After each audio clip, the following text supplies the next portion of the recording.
The story is set in a world grappling with a unique and terrifying epidemic. This epidemic, which has baffled scientists and experts for over 8 years, is spread through language and speech, making communication dangerous. The main symptom of the disease begins with a high fever, eventually causing the afflicted to speak incoherently, descending into madness. As a precaution, people have resorted to wearing headsets constantly, as the disease can be transmitted by hearing the speech of the infected. Those affected by the illness, known as jabbers, are swiftly quarantined and forcibly separated from their families, leading to public outrage and distress. The story introduces Murat, a linguist whose life has been profoundly altered by the pandemic. Isolated and lonely, he lives with his mother in an apartment, his life reduced to a series of cautious routines. Each day, Murat meticulously checks his temperature, a ritual that underscores the constant fear of infection. One day, Murat's attention is drawn to Sul, a young woman immersed in a book at a bus stop. Time seems to stand still as Murat is captivated by her presence. However, the moment is broken when she notices his prolonged gaze. Realizing he's been staring, Murat awkwardly shouts that no bus is coming and quickly departs, heading back home. The narrative continues as Murat, despite his reluctance, leaves his home to buy soap for his mother. While at the supermarket, he encounters an old woman who suddenly turns around and speaks incoherently, a clear sign of being a jabber. An alarm is triggered, announcing the presence of a jabber and urging people to evacuate immediately. In the ensuing chaos, everyone flees, except for the old woman and a young boy who is left behind without a headset. Murat witnesses the boy's mother crying outside. Driven by a sense of responsibility, Murat bravely re-enters the supermarket, gives his headset to the boy, and makes a narrow escape. Remarkably, Murat manages to avoid contracting the epidemic. Despite his close encounter with the jabber, he experiences a high fever but eventually recovers and returns home unscathed, soap in hand. Meanwhile, Anton, a high-ranking official at AEI, is desperately seeking a solution to the pandemic. He faces a setback upon learning that even young children are susceptible to the disease. However, his interest is piqued when he hears about Murat's incident at the supermarket. Intrigued by the possibility that Murat might be immune, Anton delves into surveillance footage to learn more. He observes Murat collapsing in the supermarket, but later continuing on as if unharmed, which deepens Anton's confusion and curiosity. In another part of the city, Murat visits the home of his mother's friend, responding to a desperate call for help. The friend's son, Arif's father, is exhibiting symptoms of the disease, speaking disconnectedly. Arif, holding on to hope, pleads with Murat to find a cure, believing in Murat's unique abilities. He even suggests collaborating with Murat's friend Ozgur, but Murat informs him that Ozgur has passed away. Arif, skeptical about Ozgur's death due to the lack of a proper funeral and the absence of his body, plans to meet with Errol, a businessman known for trading in information. Arif hopes Errol can shed light on whether Ozgur is indeed alive and assist in their quest for a cure. Meanwhile, Anton takes a deep dive into investigating the mysterious case of the headset left with a child at the supermarket. He discovers that the headset belongs to Murat, a linguist who was working on the pandemic case, but vanished after a disastrous fire that claimed the lives of his team. Intrigued, Anton intensifies his investigation. Delving further, Anton uncovers records of Murat visiting the emergency room with severe fever more than 12 times. Using video footage from the supermarket, along with a temperature detector, Anton confirms his suspicions. Murat is immune to the pandemic. He deduces this from the fact that Murat has surpassed the critical threshold of 4 high fever encounters, a significant discovery given Murat's 12 instances. In the meantime, Murat, spurred by Arif's belief in Ozgur's survival, decides to investigate further. He meets a businessman who offers them access to AEI's resources, allowing them to gather information independently and save costs. With newfound determination, Murat boldly infiltrates the AEI headquarters and navigates his way to the information hub downstairs. There, Murat searches for Ozgur's name and is initially disheartened to find records indicating his death. He clicks on the autopsy image, expecting the worst, but is surprised to see an unrecognizable burnt face with no identifiable tattoo on the wrist. This absence of a tattoo, which Murat knows his friend had, rekindles his hope that Ozgur might still be alive. Before leaving the hub room, Murat impulsively searches for his own name in the database. To his shock and dismay, he discovers video footage of himself from the supermarket incident. Realizing the potential danger of this discovery, Murat hastily exits the room, unable to delete the record. His escape is filled with anxiety and urgency, knowing that his presence in the AEI database could have unforeseen and dangerous consequences. Soon after, Anton, fueled by his significant discovery regarding Murat's immunity to the pandemic, eagerly approaches his superior to share his findings. However, his excitement quickly turns to frustration when his superior dismisses his claims, cautioning against spreading unverified rumors. Frustrated by this response and determined to pursue the matter further, Anton decides to take matters into his own hands. He acquires the address of Murat and his mother's home, although under a false name, and sets out with his men to capture Murat. Upon arriving at the destination, they find Murat's mother answering the door, mistakenly assuming it might be her son. However, the AEI forces swiftly invade the home, scattering throughout the house and the apartment complex. They strategically position themselves, lying in wait for Murat's return to spring their trap.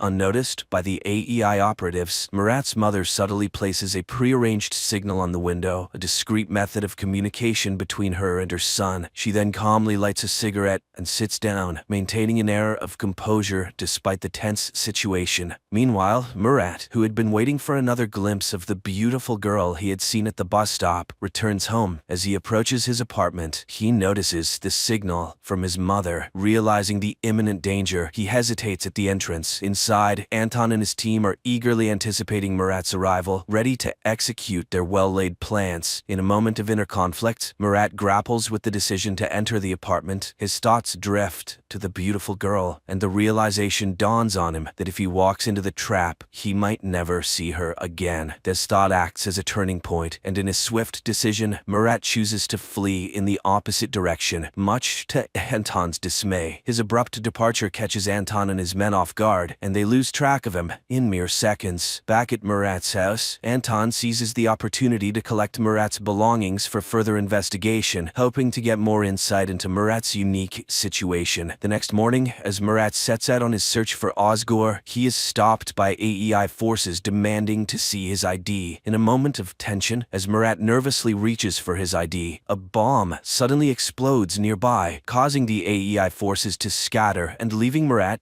unattended. Seizing the moment, Murat heads to a location where he believes he might find Ozgur. However, his hopes are dashed when he discovers Ozgur is not there. Speaking with the man who made Ozgur's distinctive tattoo, Murat learns that since Ozgur's death, others have been imitating the tattoo, diminishing his chances of finding Ozgur. Meanwhile, Anton meticulously reviews tape recordings overnight and stumbles upon a recording of Murat claiming that he is incapable of jabbering, even if he wanted to. This revelation prompts Anton to rush to AEI to share his findings with a colleague. However, upon his arrival, Anton is informed that his boss Fazil is waiting for him. In a confrontational meeting, Fazil sternly instructs him to withdraw from the case. During this time, Murat finds comfort in a conversation with an old man who offers him a drink. As they share this moment, the old man tries to alleviate Murat's guilt over his wife's tragic death, which occurred after she was affected by the pandemic. He reassures Murat that it wasn't his fault. Murat listens in silence, eventually sharing his plans to venture into Zone 6 in his relentless search for Ozgur. Soon, Murat seeks the help of Errol, a man introduced to him by Arif. Errol is known for his willingness to do anything for money, and Murat needs him to create a false ID. They arrange to meet the following day. Afterward, Murat visits Arif's house, where he expresses his determination to find Ozgur and their shared goal of discovering a cure for the epidemic. Before he leaves, Arif's grandmother generously gives him some money, while his mother, having no cash, gives him her necklace as a token of support. However, their movements do not go unnoticed. One of Anton's men spots Murat and promptly informs Anton, who instructs his team to tail him discreetly. The next day, Murat meets Errol, as planned, to collect his forged ID. Just as they complete the transaction, Errol receives an alert that AEI forces are closing in on their location. In a frantic rush, they escape, successfully evading Anton and his team, who later search the warehouse, to no avail. With his new fake ID in hand, Murat heads to the subway station, bound for the less monitored Zone 6. He smoothly passes the initial security checkpoint using the fake ID. However, his sense of safety is short-lived, as a security guard becomes suspicious upon recognizing Murat's face from wanted posters in the subway. In a coincidental twist, Sul, who Murat has been longing to see again, suddenly appears in front of him. To his astonishment and delight, she kisses him right there in the subway, creating a moment of confusion for the pursuing security guard. This unexpected encounter leaves Murat feeling ecstatic. Holding hands, they continue their journey on the subway, embarking on a path filled with uncertainty, yet united in their unexpected connection.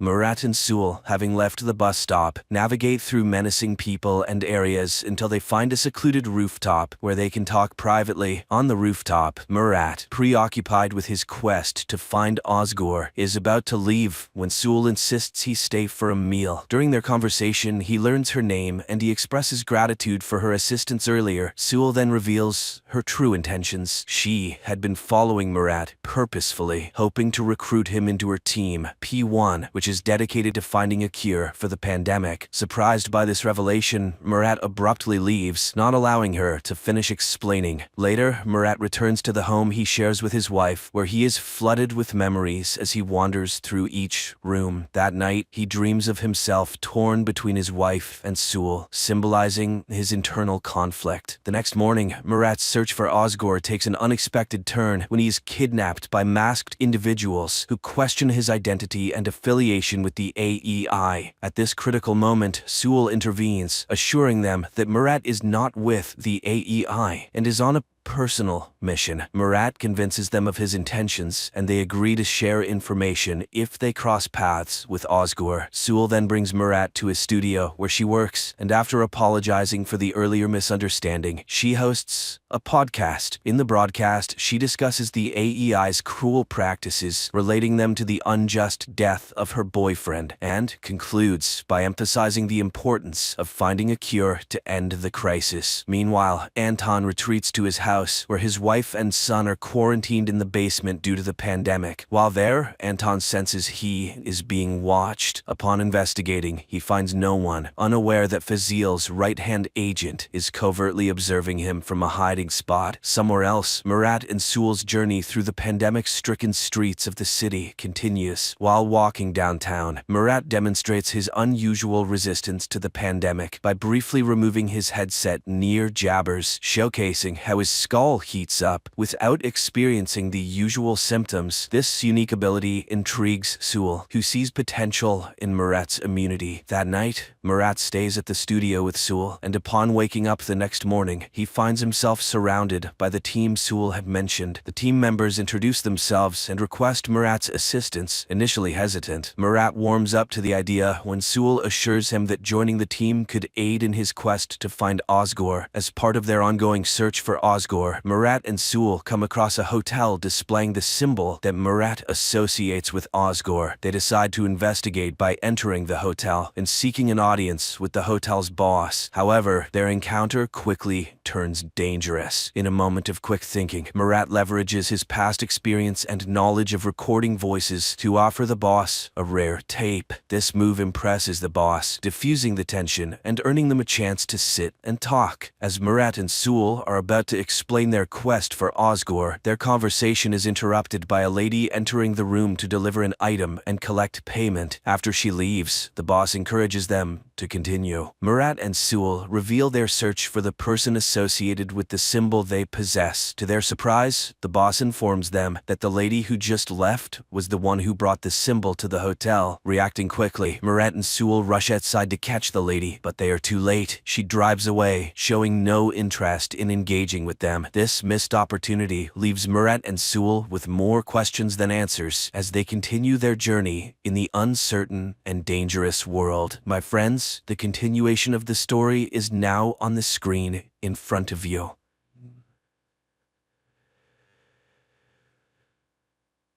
Sunny Atlanta. The 13th day of quarantine in the city is on the brink of extinction. Panic and horror surround those who have managed to survive. No one understands how it will all end, but how did it all begin? 2 weeks before the current events. An ordinary day in Atlanta does not portend anything unusual. The city is bustling with life. Elementary school teacher, Caddy Frank, brings her students on a field trip to the local hospital. At the same time, on one of the floors of the clinic, Dr. Sanders finds herself in quarantine due to an unknown illness. The woman remembers that shortly before the first symptoms appeared, she had contact with a patient from Syria who was sick. In another part of the city, Jenna also feels unwell, but not because of the virus. She is anxious about moving in with her boyfriend Alex. At the last moment, Jenna backs out and confesses to a cop that she is not ready to rush. Alex is unable to sort things out with his girlfriend because he is called to the department. There, a major meeting is being planned, where the police are asked to prepare for a difficult situation in the city. There is a suspicion that the Syrian brought an unknown virus to Atlanta and quarantine may need to be declared. Dr. Sabina Lomers speaks to the police officers. She also talks about the threat of an epidemic but assures the audience that nothing serious is happening. Another main character who will face difficult trials is Teresa. The pregnant woman visits her mother's shop, where her mother reminds her that she is expected at the adoption agency, which is looking for parents for her daughter. The reminder upsets Teresa, but her boyfriend reassures her and assures her that he has everything under control. They will run away tonight and no one will be able to take their child. Caddy students perform for the patients, but the teacher is concerned about why Dr. Sanders did not meet them. The doctor on duty pretends not to know about the colleague's fate and does not tell the teacher about the infected doctor's condition. Caddy begins to suspect something strange is happening soon. When they were about to leave, the doctors announce that the children will have to stay a little longer. The hospital is under quarantine and everyone must undergo a thorough check. Dr. Lorms arranges a secret meeting with Alex and asks him to take the situation under personal control. She admits that she has extensive experience but has never encountered such a virus before. According to the expert, the danger threatens not only Atlanta but the entire world. On-call officers are sent to the Zero patient's home, from where the doctors believe the epidemic began. Cops protect themselves as much as possible with shields and gloves and convince the patient's relatives that they should also take safety measures. The boy is in serious condition and is taken to the hospital despite his attempt to escape. Caddy realizes that her son and his friend Thomas have run away. The teacher goes in search of the boys just as the Zero patient is being brought in. The woman notices the patient but refuses to leave the corridor until her students are found. Officer Jake Riley volunteers to help Caddy. Together they search for the missing boys, and the pair witnesses an even more terrifying sight: the bodies of Dr. Sanders and her fiancé. Fresh news reports indicate that the situation has worsened. The Zero patient died after a severe period. The cops also learn about what happened to Dr. Sanders. But more frightening to the police is the fact that all the emigrants' relatives were also infected. This means the virus spreads very quickly and kills the host within 48 hours. Caddy finds the boys in a rat lab. It seems the danger is over, but the doctor informs her that the quarantine is extended for 2 days and no one will be able to leave the hospital earlier. During the report, Dr. Connor informs the police that they have identified the virus. He assures them that traces of the pathogen were found in the Zero patient's personal belongings, and it all looks like an attempt to deliberately cause an infection. Teresa arrives at the train station to leave for her boyfriend's relatives, but unexpectedly, the train refuses to take new passengers and passes by. Upon learning that Jake is locked in the hospital, Alex directly asks Dr. Lorms about what is happening. The expert admits that a border is being established around the area that cannot be crossed for several days. By evening, panic begins in the city. People are surrounded by an iron fence, and many find themselves separated from their loved ones. Teresa learns that she and Xander are also on opposite sides of the cordon, and the girl will have to decide what to do next. Despite the measures taken, the number of infected continues to grow. At night, experts conduct an autopsy on the Zero patient and discover that the virus affects all vital organs. Furthermore, there is evidence that it takes only 48 hours from infection to the end. There is no chance of recovery, and if a vaccine is not found soon, the world faces serious trouble. Alex manages to contact Jenna and asks her to stay in a safe place. The girl decides to lock herself in her office. Returning to her mother's shop, Teresa calls Xander and tells him that she is okay. Despite this, the boy promises to find a way and get to her through the dangerous fence. Jenna is joined by her colleagues who did not manage to leave the city. Meanwhile, the girl's fiancé receives a warning that he should not break the rules due to personal attachments. Jake is asked to help the doctors sort through the belongings of the sick to find their relatives. Examining the Zero patient's mobile phone, the guy notices a frightening detail. A day before his death, the young man communicated with a blonde woman who had not been known about before. Jake immediately reports his findings to his colleagues, and the department decides to send a squad to search for the stranger. The police find the blonde's address, but her parents say she has not been seen since yesterday. Another emergency meeting is called, and everyone is ordered to find the girl within hours. While waiting for the doctor, Caddy listens to a news broadcast talking about the Zero patient and the doctors who contracted the virus from him. For the first time, the woman notices discrepancies, but her thoughts are interrupted by Dr. Connor, who assures the teacher that everything will end soon and she and the children will be able to go home. Leaving, Caddy still decides to ask about her suspicions. She was surprised that Dr. Sanders died before the Syrian who supposedly infected her, but Connor avoids answering, muttering something about differences in immunity. Jake is sent to find the girl, and the authorities hope to hide the fact that the infected person is behind the fence. But it is no longer possible to help the blonde. The cops find her in serious condition in the apartment of old friends. The blonde and her friends are taken to the quarantine zone.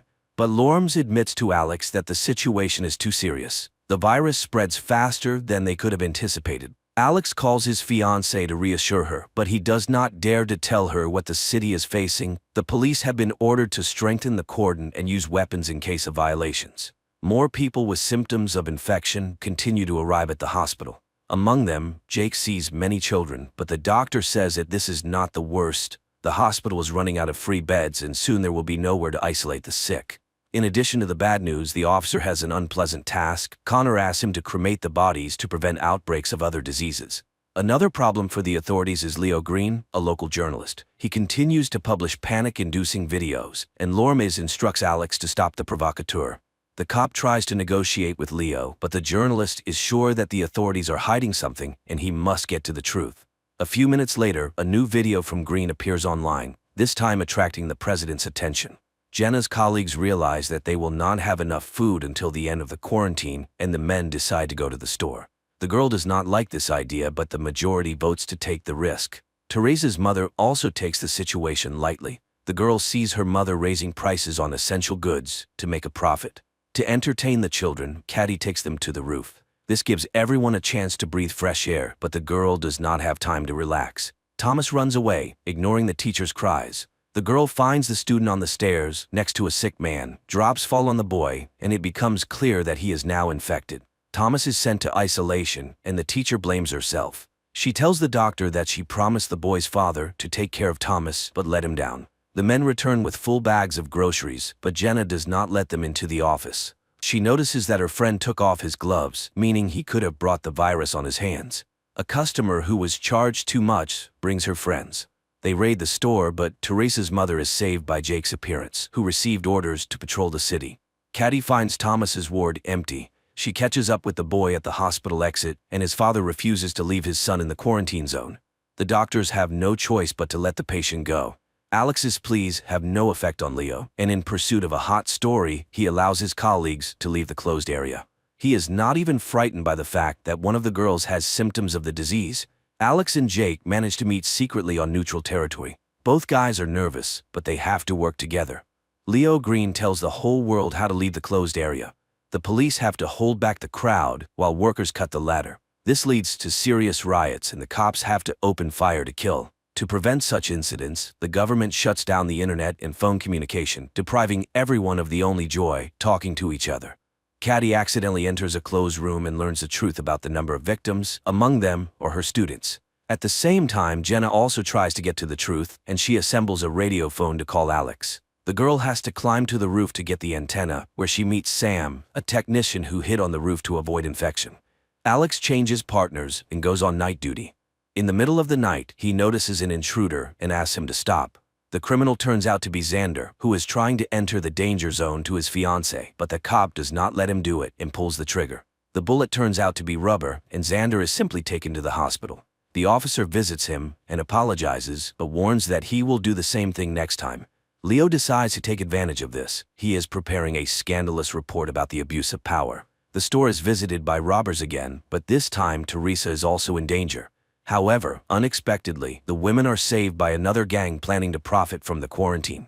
By the end of the day, Xander's ward is empty. The nurse says he left with Leo Green, but Alex does not have time to stop them. The duty officer reports that the guy has entered the infection zone. Dr. Connor shows Jake the rats that were injected with the medicine. Unfortunately, right before the cop's eyes, the animal passes out, and the hope for a quick rescue disappears. Jenna manages to call Alex, but the call lasts only a few seconds. The girl does not have time to learn anything. Leo accidentally learns about the call. He again hints to the officer that he has taken the wrong side and should think about what is happening. In gratitude for his help, Leo asks Xander to visit his friends and record a video message with them. The guy completes the task and throws the flash drive over the wall, but on it, the journalist finds evidence that his friends are no longer alive. After this, Xander finally finds his fiancée, but raiders block his way. The general panic is compounded by a new problem: hunger. People's food supplies begin to run out, and the government is forced to find a solution. Walking down the corridor with her son, Caddy meets an old man who supplies the hospital with lab rats. The woman notices another inconsistency. She saw Bert with the rodents before the quarantine, but he assures her that this is not the case. Lammers asks Alex to organize food delivery to the danger zone. The policeman asks for time to prepare, but is refused. He must do it by tomorrow without explanation.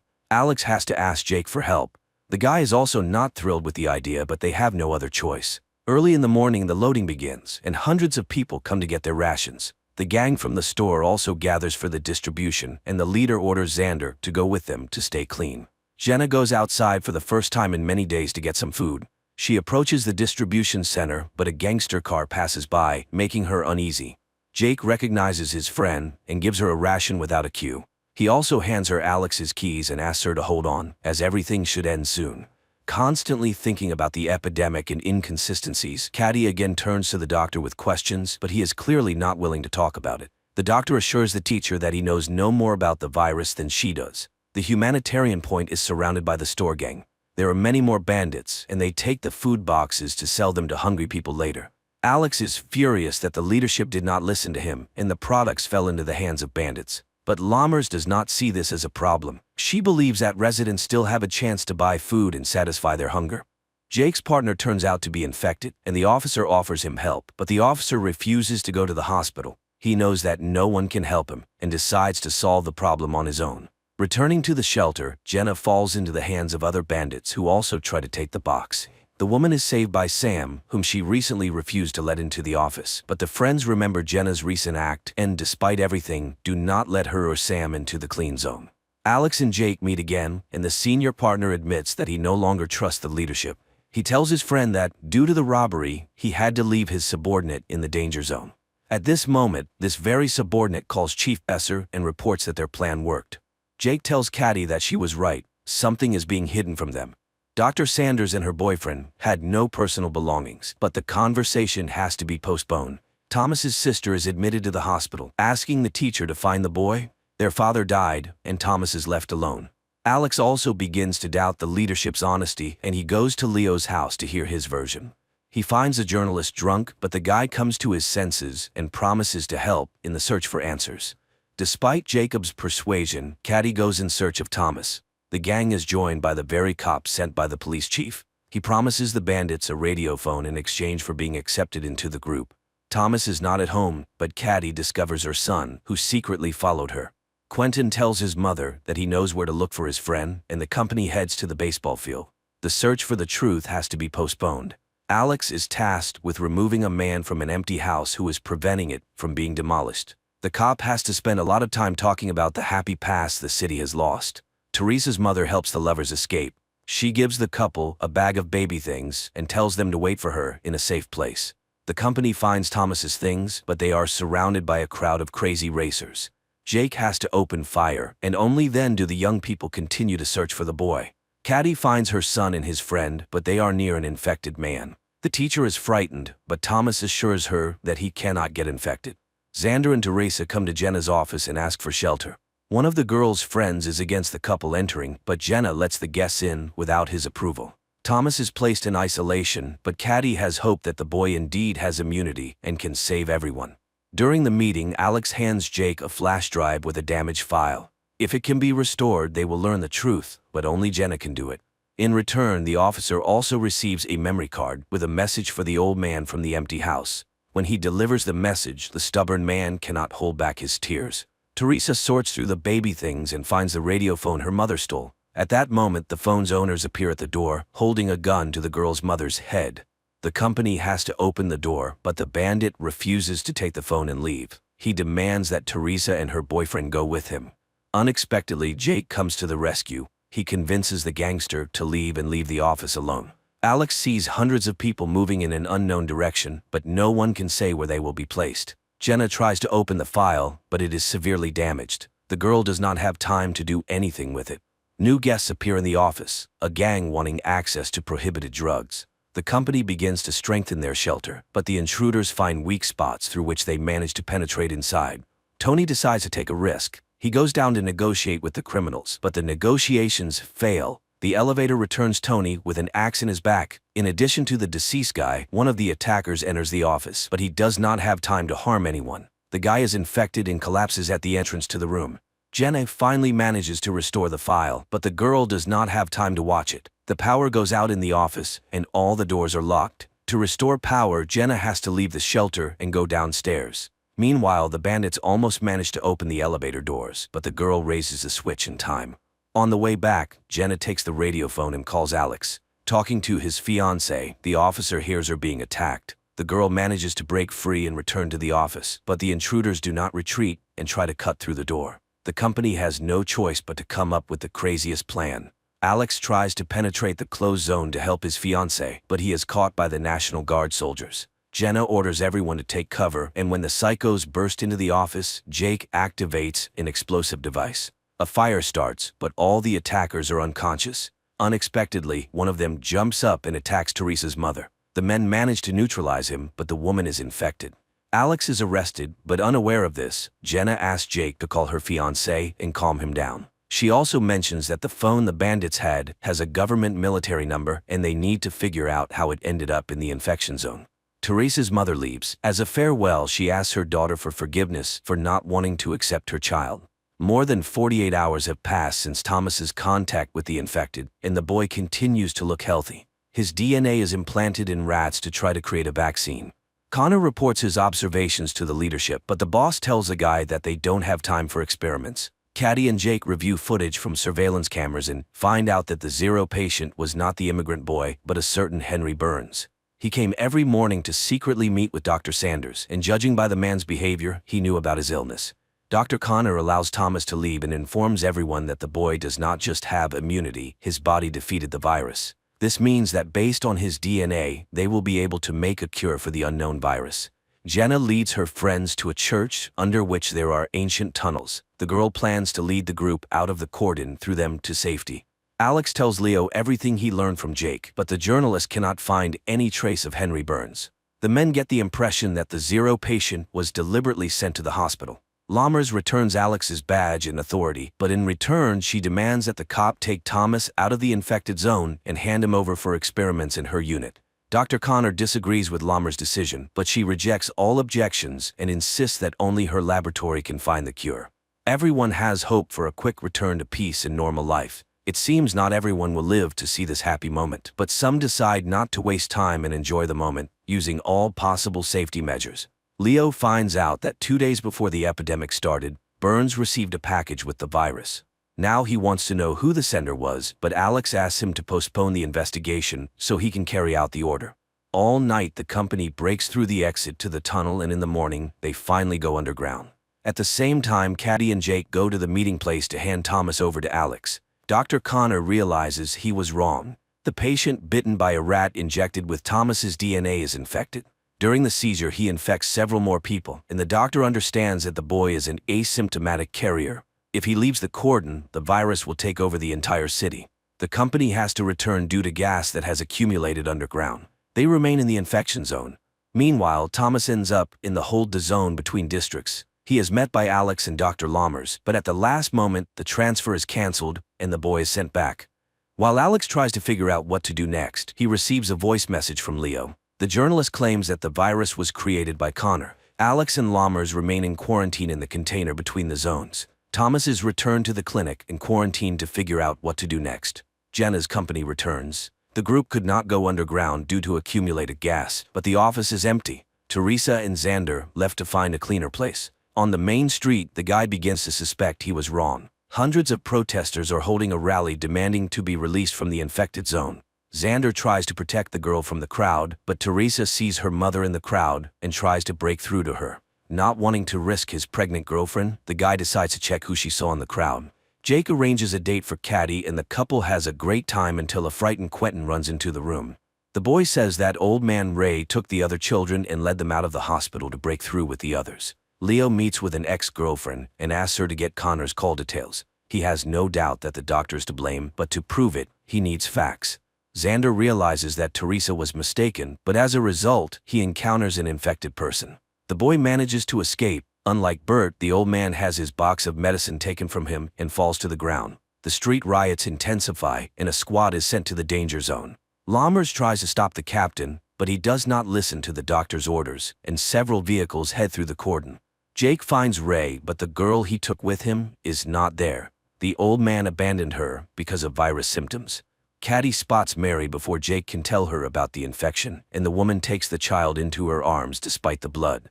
The crazed crowd pushes Teresa to the ground. Xander runs to her but is afraid to touch his girlfriend for fear of infecting her. When Jake finds his friend, it becomes clear that she is now also sick. Caddy realizes this from her boyfriend's look and upon returning to the hospital, tries to wash off all traces of the infection. Leo gets the information he needs, but it does not match his assumptions. Moreover, his friend tells the journalist that Burns called someone on an encrypted phone that only high-ranking officials can have that day. Susie, Jenna's friend, confesses that she is expecting a baby. Going for a test to check this, Jenna meets Xander and Teresa, who stayed on the street after the riot. Caddy ends up in isolation, and Jake tries to support her, but the girl's nerves can no longer withstand it. After 48 hours, Dr. Lammers and Alex are released from the container. There are only 8 hours left until the end of Caddy's quarantine. At the same time, Teresa's baby is about to be born. Alex visits Leo and finds out that on the day of the infection, Burns did not call Connor, but Lammers. There is no doubt that she started the epidemic for some personal purpose. Dr. Connor conducts his first round after leaving isolation. When he reaches Caddy, he admits that he cannot release her. The onset of symptoms has increased, and 48 hours is no longer a guarantee of health. The soldiers who participated in stopping the riot were infected. Lammers reports this to the journalists, but she promises to find a cure and save the country. At Alex's request, Jake inspects the apartment of Leo's friends, who were also investigating. There he finds ashes, all that remains of the documents and evidence. When friends meet to discuss this, Alex realizes that Lammers and the police chief are involved. Dennis, the father of Susan's child, returns to the office, but the man shows signs of infection on his face, and the company refuses to let him in. To make it easier for the man, Susan tells him that there was a mistake. She is not pregnant, and he has nothing to blame himself for. Alex meets with the chief and says he knows the truth, but it turns out that Besser did not know that Lammers released the virus into the masses. Jenna and Susan fail to ease Teresa's pain, but as usual, Jake appears at the right time. The guy calms the young mother and helps her daughter be born. Alex asks Leo not to publish material against Lammers until they have substantial evidence. An argument begins between the men, and the journalist agrees to wait no more than 2 hours. Not wanting to waste time, Alex goes directly to the doctor and asks her to resign. Lammers tries to intimidate the officer, but when she realizes he is not joking, the woman promises to hold a conference and leave her post. Teresa shows Xander their daughter, and the baby is placed in a crib made of boxes. Jake tells Caddy about this joyful event, but the girl's delight is overshadowed by a cough with traces of blood. Lammers gives a press conference, but does not admit her guilt. She claims that Dr. Connor accidentally released the virus. Still unaware of this, Connor conducts experiments and tries to find a cure. Jake asks him to try to save Caddy, and the doctor agrees to give her a trial dose of serum from Thomas's blood. Old man Bert regains consciousness and discovers that his leg is broken. Despite this, he finds the box of medicine and tries to get home, where his wife has been waiting for him all this time. Connor learns what Lammers did. He does not understand why his colleague did this to him, but despite this, the doctor does not give up trying to save Caddy. Giving her the injection, Connor tells the girl how the virus penetrated their clinic. Jenna meets Bert and gives him her water. She also gives the old man a cart so he can finally reach his wife. After the injection, Caddy gets worse. She is tormented by nightmares and barely waits until morning. To support his friend, Jake brings a TV and invites her to the movies. The couple spends the whole day together, but Caddy gets worse again, and she decides to confess her love to her boyfriend, fearing that there may not be another chance. Jenna tells her friend about her conversation with the gangsters. Trader Miz offered her a route to the healthy zone, but it is very expensive. Sam agrees to contribute his share, but only if Jenna agrees to leave the others and go with him. Alex goes to Leo's apartment, which turns out to be empty. After losing, the journalist refused to fight Lammers, but later the cop receives a pizza from a friend in which Leo left him a note with an address and a key. Caddy gets worse by the minute, and Jake prepares to say goodbye to his friend. He asks the doctor to help him put on a protective suit, and when the girl falls to the floor, the boyfriend takes her hand to ease her suffering. The doctor tells Jake that he can say goodbye to Caddy's body, which is waiting for cremation. For the first time since their acquaintance, the guy manages to touch his friend's face without gloves. Jenna tells her friends about the opportunity to leave and suggests finding the money. But Teresa refuses to go. She wants her daughter to grow up a little. Arriving at the address Leo sent him, Alex finds evidence that will help him punish Lammers. Teresa, Xander, and their newborn daughter reach Bert's house, Teresa's grandfather. The young mother plans to stay at her relative's house until the end of quarantine, but seeing the empty shelves, Xander insists that they must run. Alex learns about a certain Catherine Hops, whose son was connected with Lammers. From her, the man learns the address of the laboratory and heads there.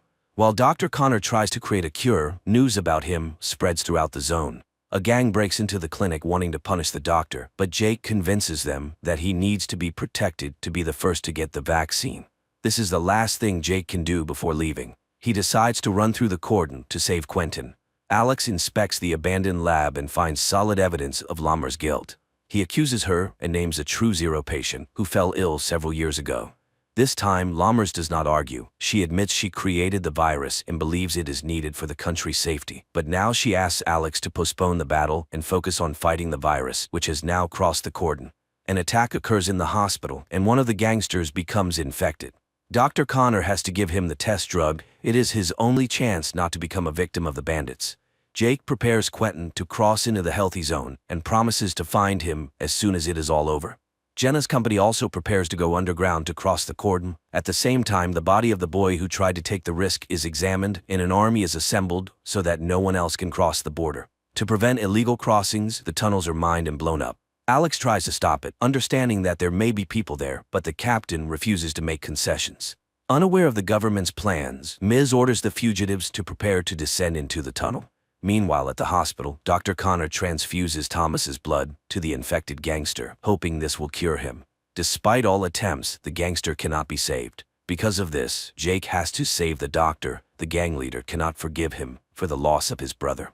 The explosions catch the group deep in the tunnel. The ceiling begins to collapse, and the company is divided. Teresa, Xander, and their baby are left alone.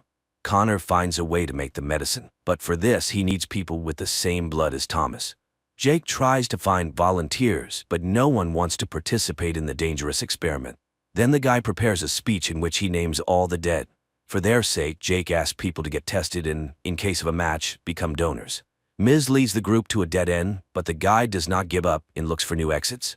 Alex learns about this and asks Lammers to stop the explosions and bring people to the surface.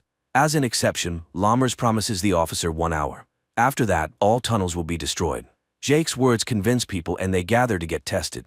Xander takes his family to Teresa's mother's store, and the girl decides to stay there until the end. The doctor finds blood with antibodies. A local priest can be a donor for the medicine. Old man Bert spills the last bottle of wine and adds a secret ingredient to it. He and his wife raise their glasses to toast that their suffering ends. Hugging on the couch, the couple prepares to go to a better world. Alex finds the fugitives, among whom he sees Jenna. The girl assures her fiancé will let them into the clean zone, but Alex does not know what to do. His time is running out. Dr. Lammers orders the tunnels destroyed, but at this moment, Leo's report about everything the blonde did appears on the screens. Alex does not let the fugitives go, but returns to the quarantine zone with them. And Jake, scattering Caddy's ashes over the city, prepares for a new battle with the virus that changed the world.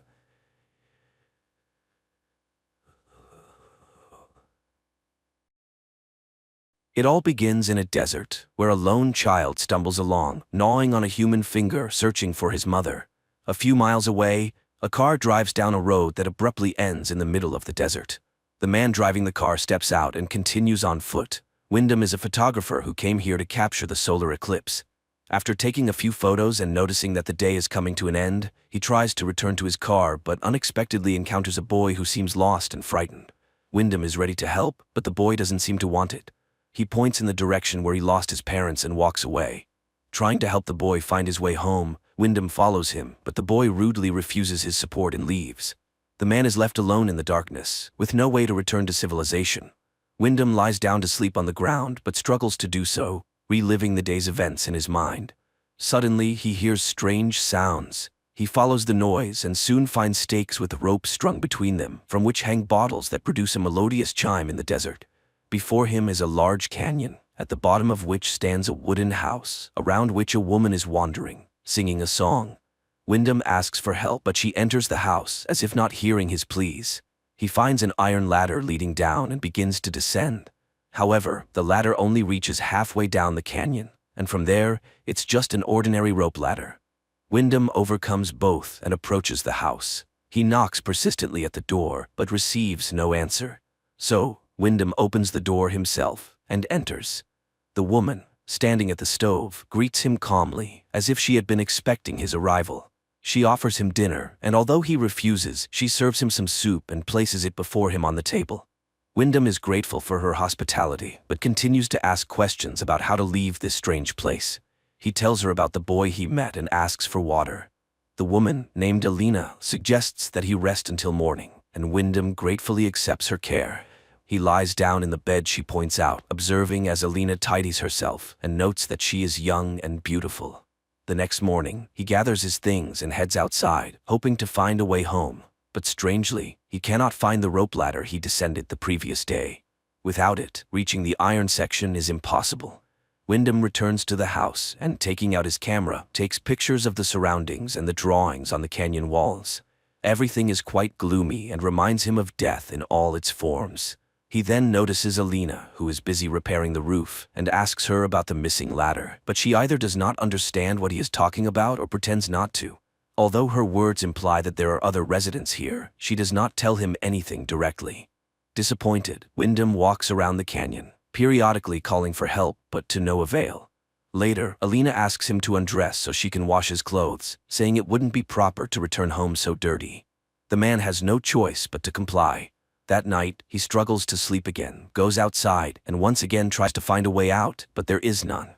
In the morning, he searches the house and, finding a hammer, tries to climb the canyon wall. Suddenly, he notices a movement above, and then a chicken carcass falls down, causing him to lose his balance and fall. Wyndham regains consciousness in the darkness. His leg is injured by his own hammer, and he cries out in pain. Alina rushes to help him, but she does not answer his questions about the children he saw on the cliff. For several days, he drifts in and out of fever, unable to distinguish between night and day, unsure if he is truly seeing children around him. But the day of recovery comes.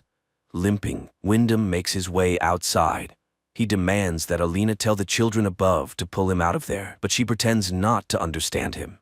She offers him to stay, promising to take care of him and ensure his well-being. But Wyndham doesn't need this. He wants to return home, to his work. He rudely pushes Alina away, rejecting any help. The man examines his leg and realizes that it will be a long time before he can use it fully. Suddenly, he hears voices from above and looks up to see the boy holding a little girl by the hand. The pair cheerfully ask how they can help, and upon learning that Wyndham wants to climb up, the boy promises to bring ropes and pull him out with his winch. But before leaving, he asks a rather strange question about Wyndham's favorite color. Wyndham replies that it's red and begs them to hurry. The boy and girl leave, and Wyndham checks his wallet in his pocket, not intending to return for his other belongings. Suddenly, a rope falls from above, and the same boy advises him to tie himself tightly, which Wyndham does. They begin to pull him up, and the man is already anticipating his rescue, but about halfway up, the rope stops. Dangling over the canyon, Wyndham screams, then tries to climb the rope himself, but lacks the strength and ends up hanging helplessly under the merciless sun. He regains consciousness from moisture, but when he looks up, he sees the boy spraying him with a hose, mocking the helpless man. Several other children appear on the cliff, ranging from very young to older teens. They are all dressed in clothes obviously taken from other people and behave inappropriately. Taunting Wyndham, they start swinging the rope, causing him to crash into the canyon walls, instinctively calling out for help from Alina. He sees the woman shouting angrily at the foolish children and loses consciousness after another blow to the wall. That night, he wakes up in bed and immediately tries to get up. Alina doesn't understand where he is headed, but Wyndham is willing to do anything to escape. The woman explains that the children are homeless, gathered in the desert together, surviving as best they can. Neither of them notices that while they talk, the children stand on the cliff, watching the house's windows burn. The next day, Wyndham watches as Alina releases a bird, envying its ability to fly. The woman brings him a spare set of clothes from somewhere, and although he didn't ask for them, he is touched by her care. Time passes. One day, Wyndham plants a small garden at the bottom of the canyon. Occasionally, the children bring them various items, food and drinks, which surprises Wyndham since there are no stores around. He doesn't understand their behavior. First, they feed him, then they mock him, but Alina accepts it all as normal. The man becomes more involved in the household, marveling at Alina's quiet demeanor. One night, he tries to ask her questions, which are interrupted by cries from the yard. Alina advises Wyndham not to go outside when the children behave like that, but he rushes out into the night and sees the boys, dressed in outlandish clothes, gathered around the house. They start taunting him, pushing and beating him, but suddenly disappear into the night. Wyndham demands answers from Alina. Who are these children? Why do they live here? And why does she stay in this horrible place? But the woman remains calm, not admitting that she is a prisoner. That evening, she comes to Wyndham. The man, starved for female attention, eagerly welcomes her. Time passes, and the first sprouts appear in Wyndham's garden. One day, the boy in the cap calls to him from above. He is friendly and promises to bring some soda. Wyndham returns to his plants and unexpectedly finds a wedding ring and car keys buried in the sand. That evening, Alina shows him a portrait of a woman. Calling her the first mother, she confesses that she is expecting his child. Stunned, Wyndham can't believe his ears. He never wanted to have children here, especially with a woman he barely knows. He yells at Alina, but he has no choice but to accept it. The next morning, he finds his garden destroyed by local birds, but Alina willingly helps him replant, which earns his gratitude. Gradually, life in the house falls into some semblance of order. Alina runs the household, and Wyndham exercises, working on his leg. One day, the boy in the cap visits again. He is very curious and asks Wyndham many questions. Wyndham asks him to help Alina, as she is going to have a child, and they will need a doctor. The man asks the boy to bring some rope and something heavy to use as a counterweight. He plans to climb out and take them to the city, where he can take care of the woman and the boy. The boy promises to do everything when everyone is asleep or gone, but then one of the older boys appears and takes him away. Later, Wyndham tells Alina that the boy wants to study, that he is smart, different from the others, and wants to live differently. The man wants to help him, and help her too, but Alina reacts strangely. She tries to find out exactly what Wyndham is missing here. When he mentions freedom, Alina is puzzled. After all, no one forbids him from doing anything here. Isn't that freedom? Then the man tells her about the outside world, remembering the ocean and a cheeseburger. Alina doesn't know what that is, so Wyndham explains what the dish consists of. The woman admits that her mother used to say that mirages live outside. But here, in the desert, everything is real. Wyndham takes out his camera and shows her the photos he took on the day he ended up here. But what impresses the woman is not the solar eclipse, but a random shot in the car with music playing in the background. At night, he has nightmares about the terrifying faces of the children mocking someone. In the morning, he hears Alina's terrible scream from the yard, and rushing outside, he sees the boy in the cap crucified over the canyon on wires. The savages stand on the cliff, laughing. The woman suddenly declares that brothers wouldn't do such a thing. She accuses Wyndham of killing her son and strikes him on the head with a board. When he comes to, Wyndham finds himself in a cage. Despite his pleas and begging, Alina has no intention of letting him go. She feeds him like an animal, and her children come to watch his suffering. One day, he sees a girl standing on the cliff. She is clearly not from here. Wyndham catches her attention, though he is terrified to shout, fearing to wake Alina. Whispering, he begs the girl to call for help. She understands him, promises to do everything necessary, and leaves, assuring him she will return soon. Wyndham waits in hiding, watching the heavily pregnant Alina as she goes about her chores. Suddenly, he hears screams and sees the savages catching the girl. They drag her to the cliff and dramatically kill her before his eyes. Time passes. Wyndham remains in the cage. He involuntarily witnesses unnatural rituals performed by Alina, her children, and her brothers. One day, he suddenly tells Alina that he wants to stay here forever, to raise his child and love Alina, who will become his queen. He will teach the child everything he knows and is ready to give himself completely. And this is his choice. But hearing the word choice, the woman laughs. He never had one. He is just a seed blown here by the wind. And this child is only hers. The man will stay in the cage until the baby is born. After that, nothing in the desert goes to waste. Finally, the day of birth arrives. Alina screams in the house as Wyndham paces in the cage. The woman reaches him, begging for help, as she has never had such a difficult birth before. She releases the man from the cage, and he does his best to ease her pain. The children stand on the cliff, watching what is happening. Suddenly, Wyndham sees a ladder descending from above, but Alina cries out, and he stays by her side. The child is born at the moment of the solar eclipse.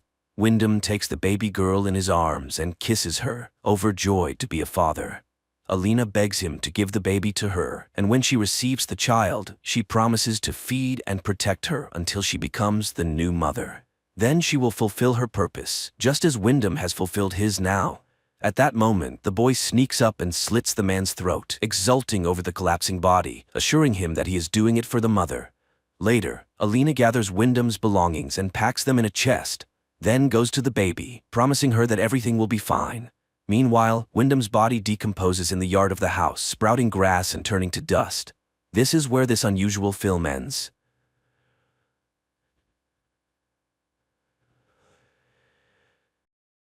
On Earth, there comes a moment when governments resort to extreme measures and release poisonous substances into the world to reduce the population. Money's the only god you have left. Take him to the Snake Eyes, sweet. People were leading their normal lives when one day planes appeared in the sky, dispersing a black substance that caused death to anyone exposed to it. Those whose bodies proved resistant to the poison were left to cling to the remnants of the past or adapt to the new reality. The government was absent, and taking advantage of this, gangs proliferated in the American Midwest, dividing territories and eliminating dissenters. One of these groups wore animal heads and called themselves players, alongside others known as the Plowers, Cherries, Killers, and many more. One day, Mark West, in the hope of saving their crumbling marriage, agrees to take his wife to her parents' house in Milwaukee. His friend tries to convince him to take a more suitable car, but Mark loves his car too much and doesn't want to abandon it. Almost immediately, the car breaks down. Mark and Nina find an abandoned auto repair shop, and while Mark is fixing the breakdown, Nina looks at old photographs and listens to the radio. At that moment, the doors open, and several armed men enter. The couple is saved by the fact that they are in a separate room. Mark asks his wife to step on the gas. The car crashes through the wall and out of the room just as another gang bursts through the open doors, crushing the initial arrivals. Mark's car starts just in the nick of time, and they barely manage to escape their pursuers. The radio host reminds them of the need to find shelter for the night, since gangs are roaming everywhere, so Mark turns towards what appears to be an abandoned house. The couple explores the house, and while Nina gathers anything that might be useful, Mark discovers mutilated bodies in the bedroom. While Nina tries to contact her mother, Mark carries the bodies outside and sets them on fire. They spend the night in a guest bedroom. Mark plots a path, choosing routes that are free from the executioner's gang, while Nina recalls how her husband had tried to ask her father for a magnificent collector's pistol and hopes that if they make it out unscathed, her father will still give it to Mark. Nina extinguishes a candle, unaware that they are being watched by a man who is captured by the executioner's gang next morning, and, under torture, reveals information about the traveling couple. After disposing of the informant, the gang heads to the house where Nina and Mark are resting. Mark goes through his morning routine when he hears the sound of a motorcycle engine. He hides his wife in the attic and conceals himself in the house. One of the gang members goes upstairs while Nina puts on headphones and plays music to drown out the footsteps of the killer. The faint noise alarms him, and the man turns his back to the door to the room, which costs him his life as he is killed with a single precise blow to the head. His partner spots Mark and attacks him. A fight ensues, during which Mark manages to strike the bandit in the eye with a makeshift weapon, leaving him lying on the living room floor. Having escaped the danger, the couple continues on, unaware of any surveillance. Soon, Mark and Nina stop at a looted supermarket. People are attempting to replenish their supplies when a masked man appears in front of them and orders Mark to drop his gun. Suddenly, he removes his mask and extends his hand. Mark doesn't trust his friendliness, but the man lifts and hands back Mark's gun. Mark then shakes his hand. Nate Wood is glad to meet normal people, But at that moment, the sound of engines can be heard, and the new acquaintance instructs the couple to hide.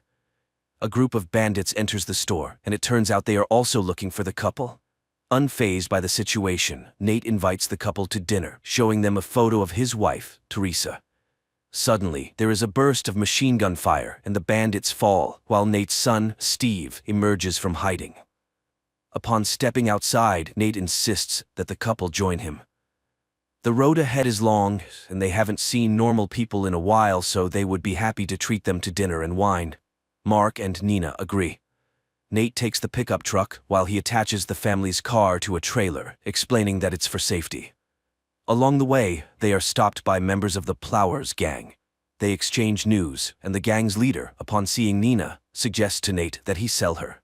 Nate laughs it off, saying that they are his friends. The bandit boasts about capturing a girl who is sitting in his cab, whom he named Betsy.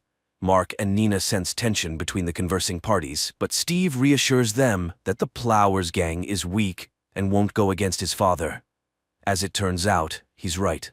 The bandits clear the road, and Nate takes the family to his home, unaware that Mark's adversary, who survived, is trailing them. Inside Nate's house, he questions Mark about the purpose of their journey and advises Nina to open her eyes. If their relatives aren't responding, they are most likely no longer alive. Just then, Teresa invites everyone to the table. People enjoy peace and delicious food, and when a song comes on the radio that Teresa calls their song, the couple dances, bringing smiles to the children's faces. Steve talks about the bandits they encountered, while Nina, unable to bear hearing about violence, asks Nate's daughter Bella to take her to the children's room. Teresa accompanies them, and the women discuss family matters. Meanwhile, the men wash the dishes, and the host confesses that they just ate human flesh.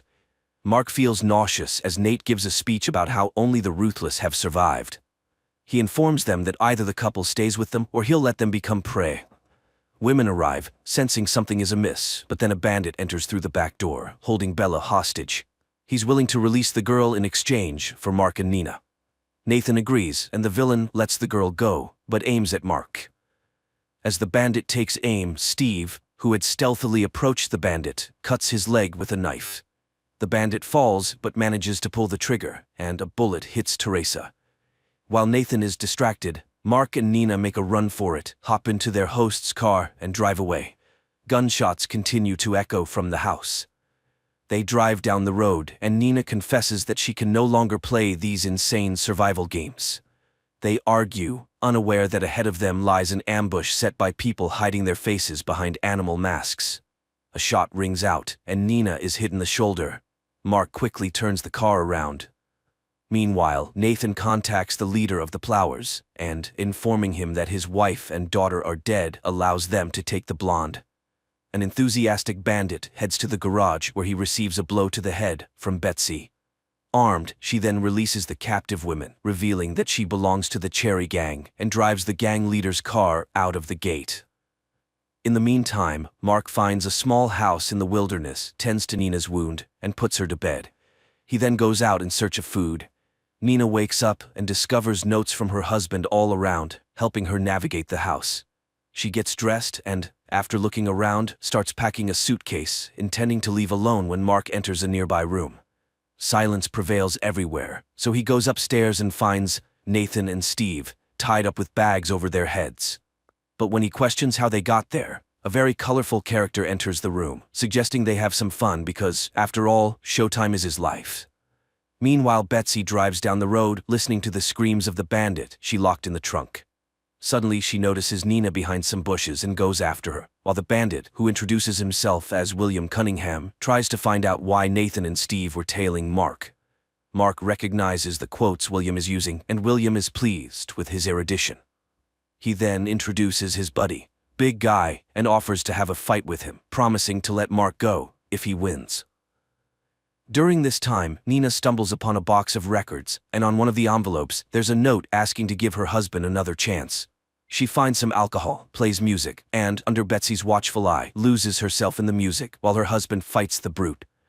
Mark takes a beating until his opponent throws him right at William, and Mark ends up with William's gun, which he promptly fires, ending the showman's life. Betsy makes a decision and kills the bandit in the trunk just as Mark bids farewell to Nathan, Steve, and big guy. Mark returns to the house where he left Nina and shoots with the rifle found in the yard. For the first time, Nina shows an interest in firearms, and Mark teaches her how to shoot, which she turns out to be surprisingly good at. She leads her husband to the garage when Betsy enters the house and finds a ring that Nina had taken off when contemplating running away from her husband. And at that moment, she shows her husband a car just like his, and upon learning that he wasn't very popular with girls and thus didn't experience familiar sensations felt by many American guys, she suggests rectifying that in the car. The process is interrupted by the animal-masked bandits who capture the couple and take them to their base. There, they are brought into a room and seated at a table with 2 sticks attached to it, each with a gun affixed. Their hands are fastened to the gun handles, and they are offered to play a game.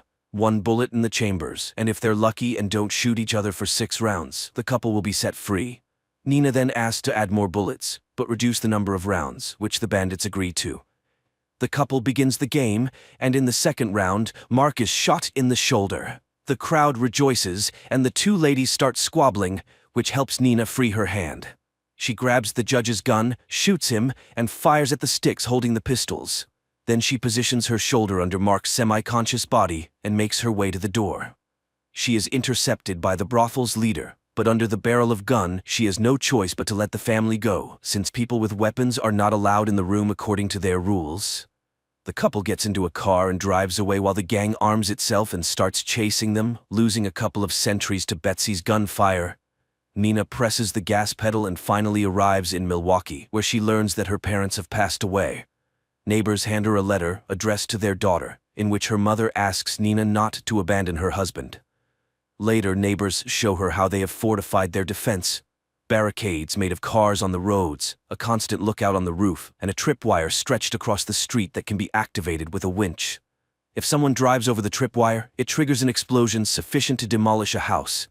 At this point, the town is greeted by a longtime friend of her father, Phil, while Betsy infiltrates one of the houses and sets up a shooting platform by the window. Meanwhile, Nina overhears Phil reporting her arrival to someone.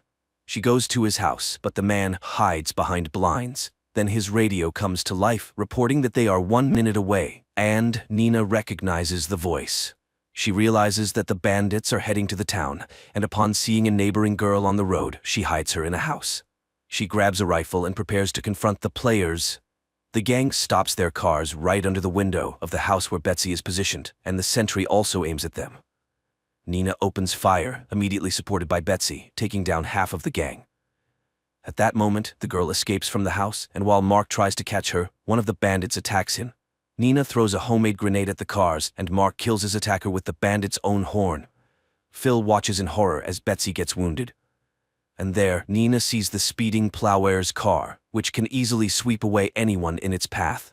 She rushes to the winch and tightens the tripwire, which the armored car brushes aside. But then, the explosives go off, and the car flips over. Among the attackers, only 1 female bandit remains, who heads into the house where the wounded Betsy is at that moment, handing Mark her ring before succumbing to a bullet fired by the bandit. The bandit queen prepares to shoot Mark, but she receives a bullet from Nina. While Mark recovers from the transformation of his wife, she confronts Phil and finds bloody footprints of a child and a murdered man. On the table, Nina finds a familiar box, takes it, and goes home, encountering a neighboring girl with bloody hands on the street. Nina hands the box to her husband, and he finds the long-desired pistol of her father inside. Then he places the lost ring back on her finger. The couple leaves the town in search of a better place, while the radio reports about a family that has destroyed a bunch of bandits, so the villains need to rethink their actions.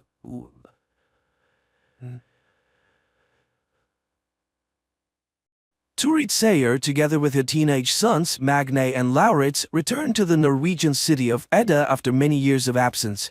At the entrance to the city, their car gets stuck behind an old man in an electric wheelchair who is trying to turn right.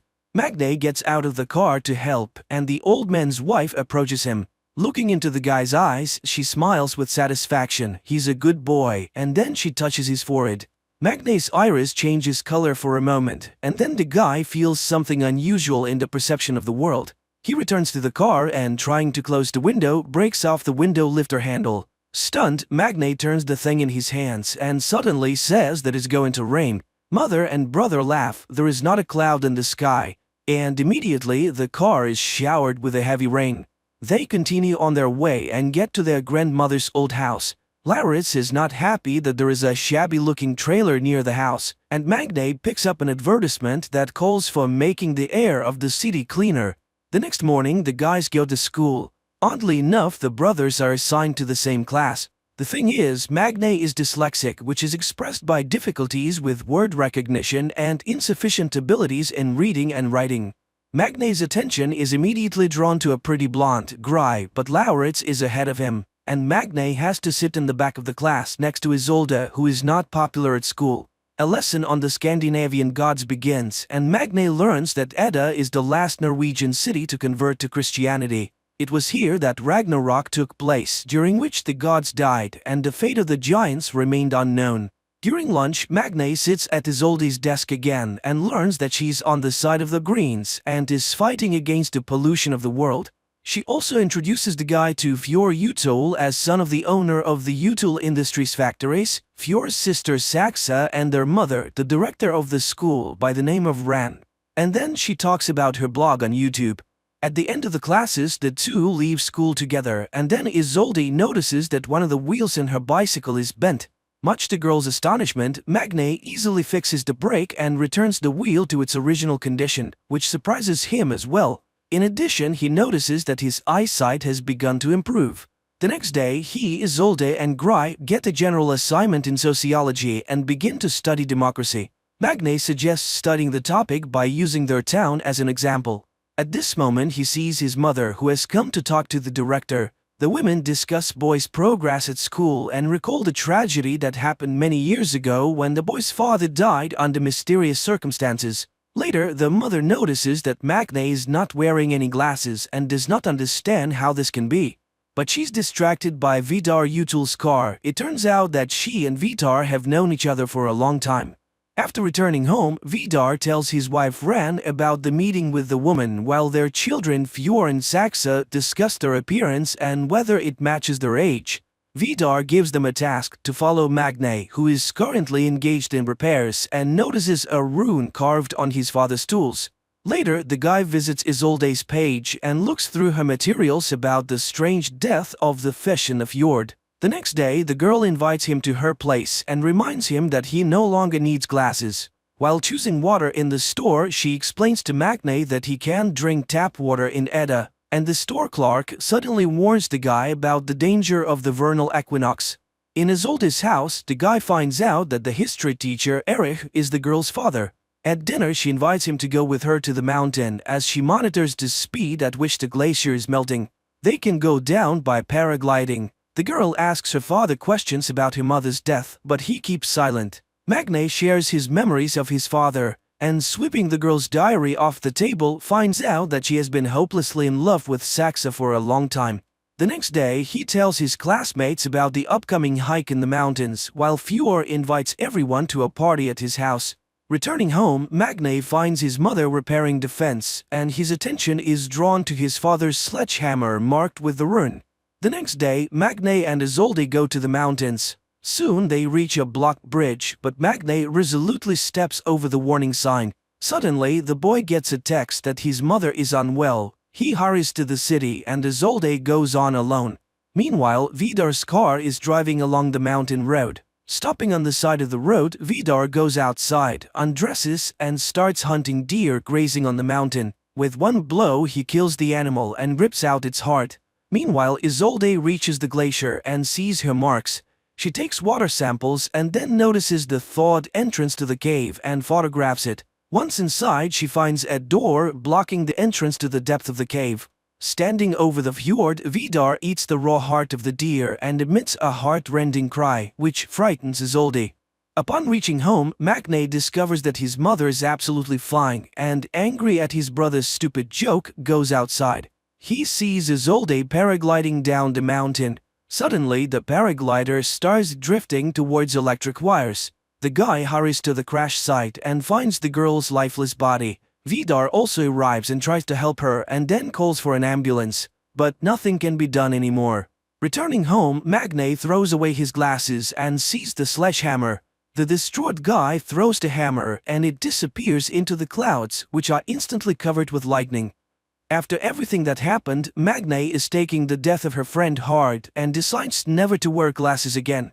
The classmates ask a lot of questions about the girl's death, but he can't say anything definite. He enters the classroom and sits down at the desk whose second half is covered with flowers and burning candles. Ren makes an announcement that there will be no history class today, but suddenly Isolde's father enters the classroom. He cannot stay at home alone.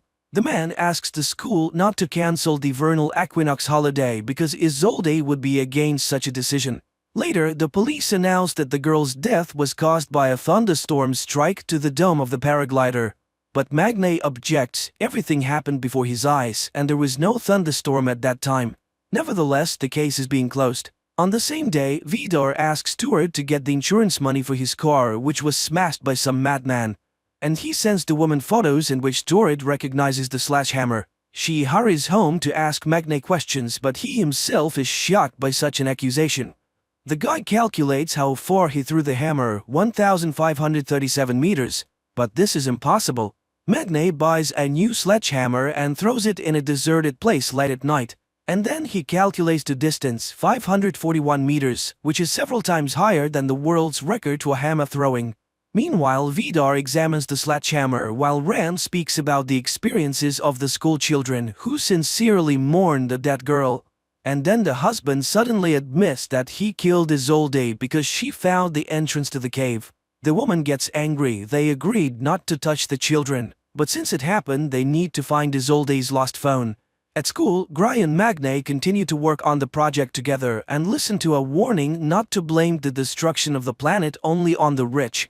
Later at home, sorting out his mother's things, Laurits finds an old blouse. Magne invites Gry to work at his house, which leads to a heartfelt conversation about Magne's past. Meanwhile, Turid notices Erich in the store looking lost. She expresses sympathy and the man is grateful to her for it. Laurits finds Magne watching the weather forecast. Magne insists that there was no thunderstorm the day Isolde died, and then he admits that it was he who threw the sledgehammer into Vido's car, but his brother doesn't believe it. The celebration of the vernal equinox begins at school. The classmates show Saxa a photo of an improvised altar at the site of Isolde's death, while Vidar inspects this area in search of the girl's phone. He notices that Magne is visiting the place too. At school, everyone is shocked by the sight of Laurits, who came to the evening in his mother's blouse and with makeup. The headmistress opens the evening and offers a moment of silence for Isolde. Saxa sings a song about her native land, which is interrupted by the appearance of Magne. Later, Laurits advises his brother to forget about Gry because Fjord is already hitting on her. Later, Laurits starts hitting on Yakutu. Then the headmistress takes the two boys away. Magne sits down with Gry, but Fjord invites the girl to a dance, and the guy has nothing to do but sit and watch.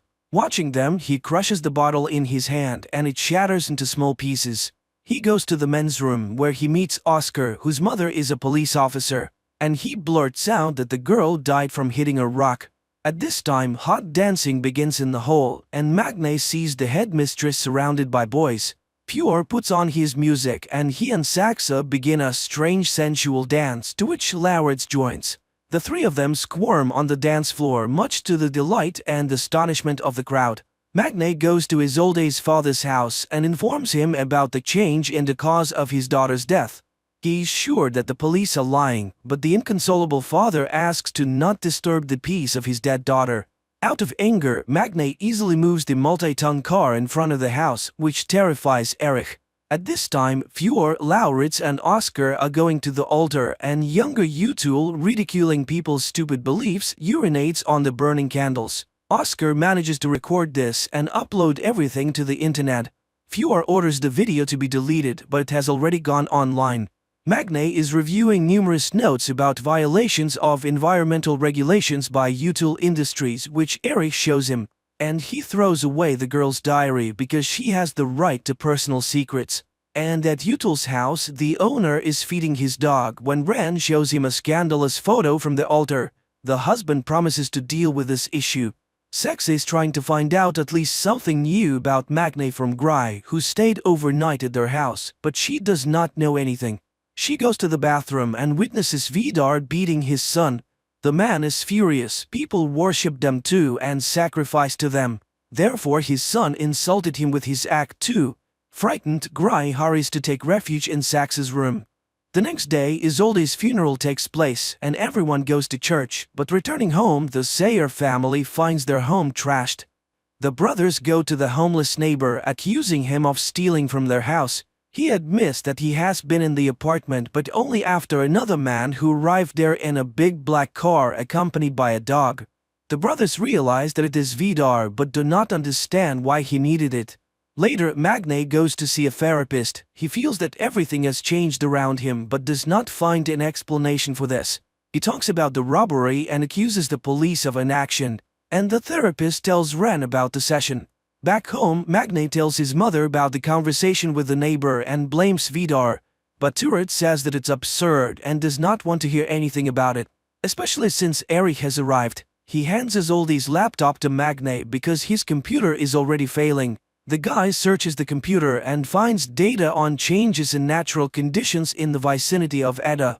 The same evening, Ren tells her husband about the therapy session. She is furious. Not only did Vidar break into Magne's house, but the guy's neighbor saw him. And now everyone can find out about this inexplicable case.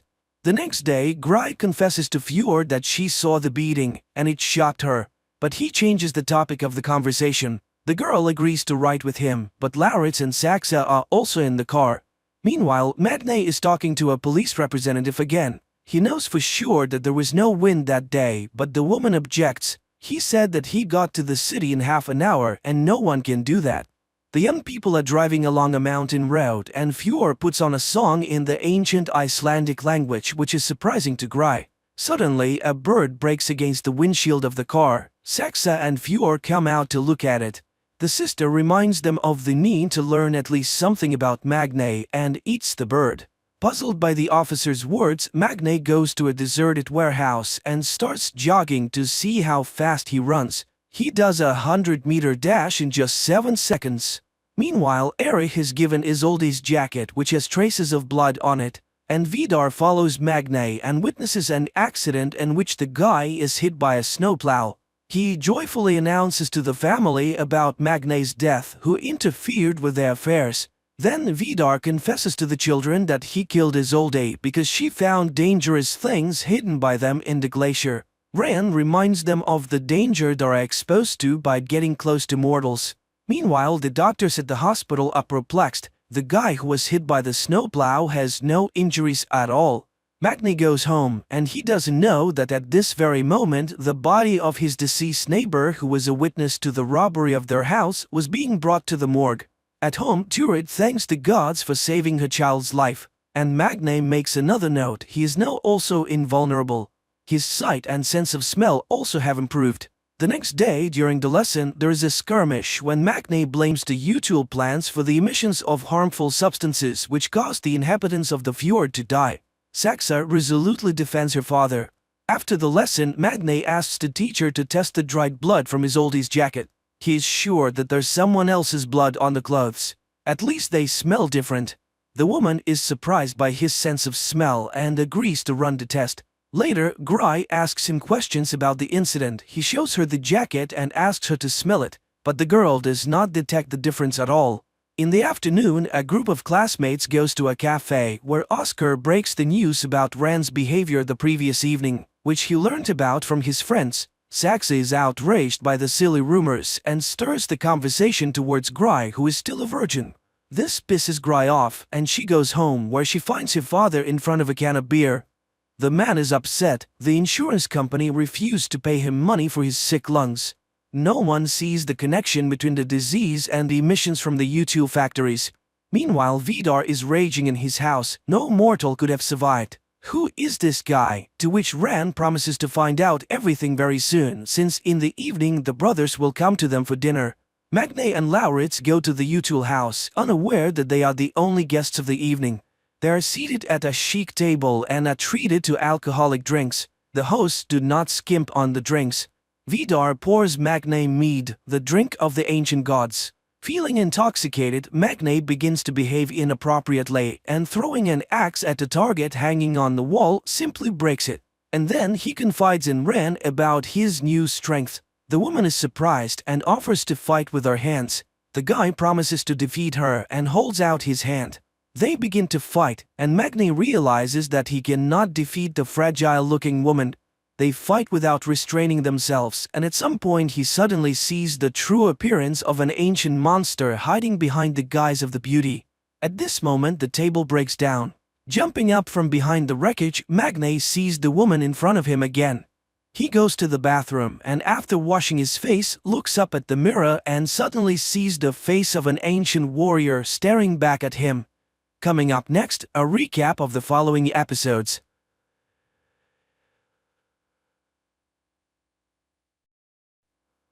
A man wakes up in the middle of a desert, not understanding how he got there and who he is. Suddenly, he sees an old man trying to escape the chase. The guy helps the elderly man, but he dies in his arms, having had time to name numbers 554, advising him to go to him and tell him that he got out.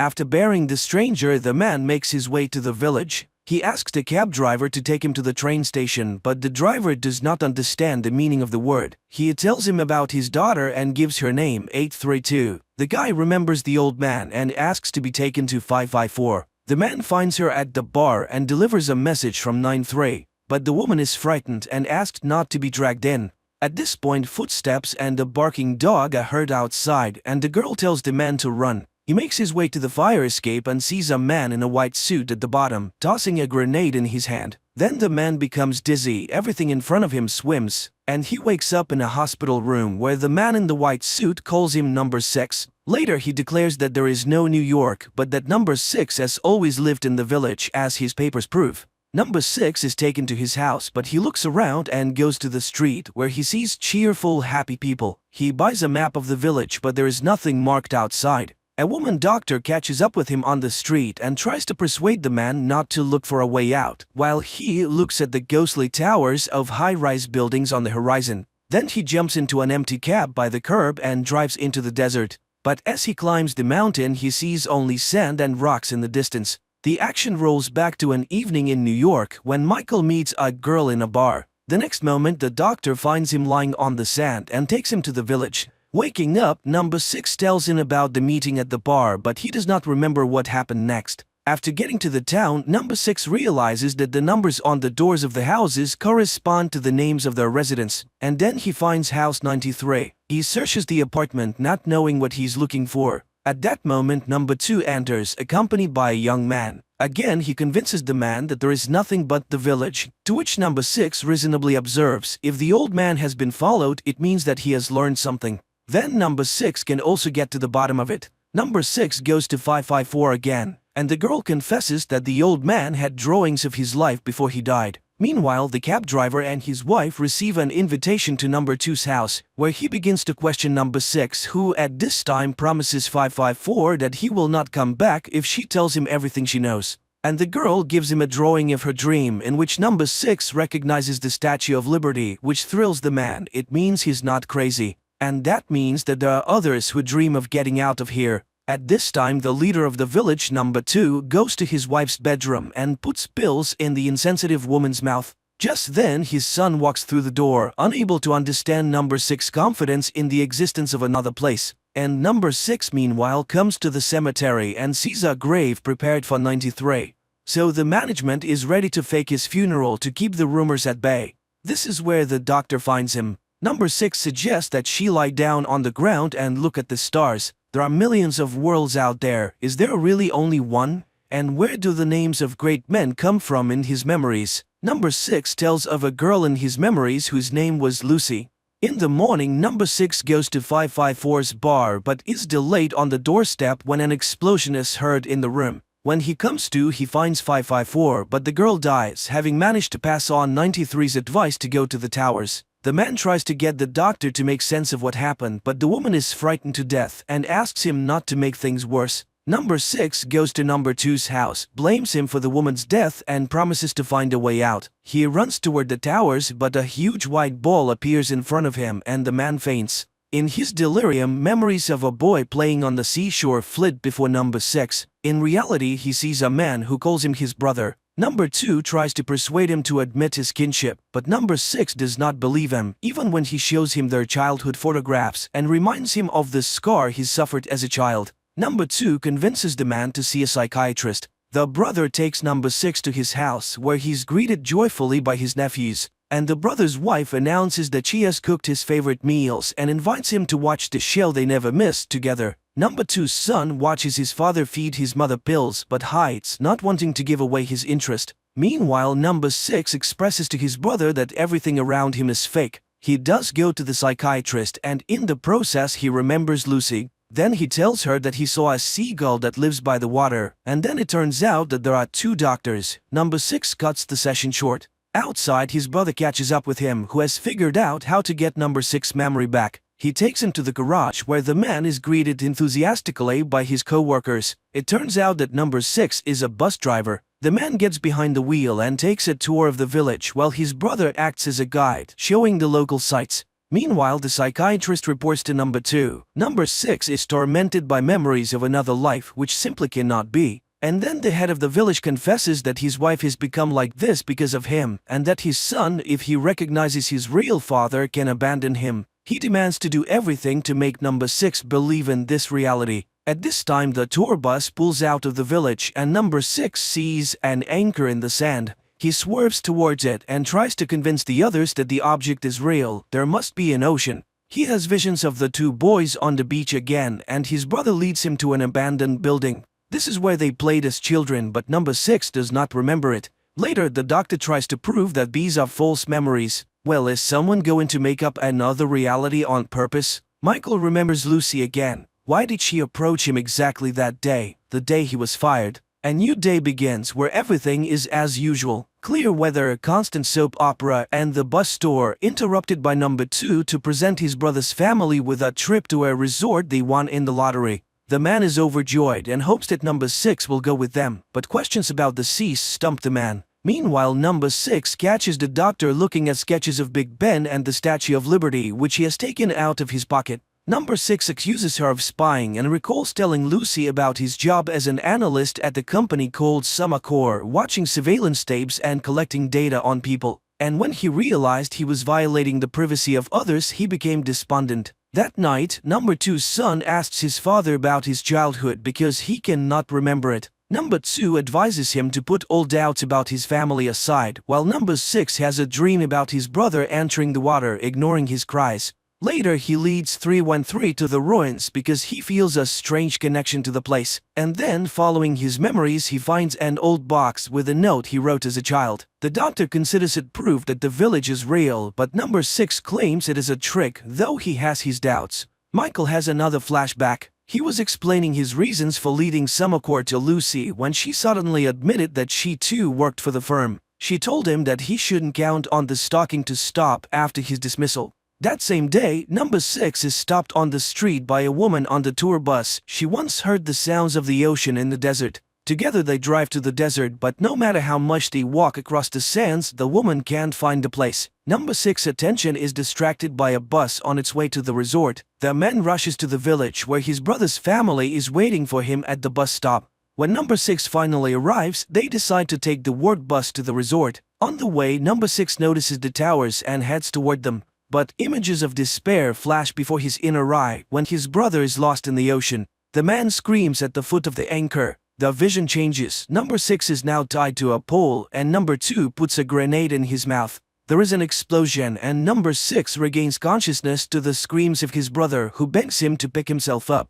Confused, number 6 apologizes for his behavior and is ready to accept 16 as his brother when he suddenly confesses that he's not. He has been forced to lie. He doesn't know what they want, but it has something to do with the other place, and he fears for his life. But number 6 promises that together they can stand up for themselves. 16 joins number 6 and the winking woman in search of the ocean. When they finally find it, 16 happily runs into the water. Number 6 remembers his brother's disappearance and asks him to stop, but a huge white ball appears out of the water and the man disappears. Number 6 tells 313 about it, and they go to the place together. But instead of the ocean, there are sand dunes in front of them. He returns to tell his family the news of his brother's death, but people are absorbed in the show. Number 6 screams in despair and is taken away by clinic workers, where number 2 comes and feels sorry for the man who has lost control of himself. He refuses to wear the number instead of his name but cannot remember his real name and agrees to be number 6. Later, number 6 meets a man who takes him to number 2 for an important conversation, while 313 realizes he has been dreaming and tries to sketch out what he saw.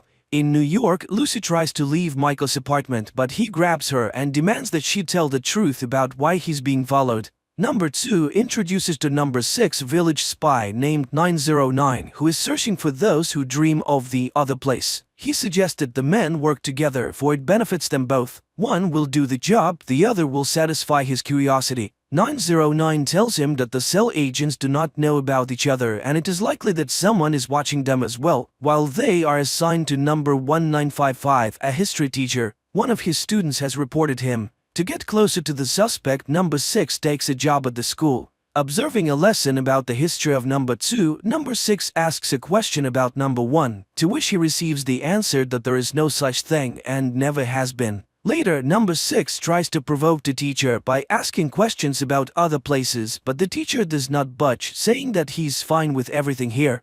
Meeting with 313 after this conversation, he shares his conclusions that everyone around him lives in fear. Later, 909 and number 6 observe the history teacher. He likes to swim and he always dines alone, which 909 finds suspicious. And to make matters worse, the teacher leads a group of runners who are prime candidates for dreamers. During this conversation, number 6 notices 313 ahead of the running group.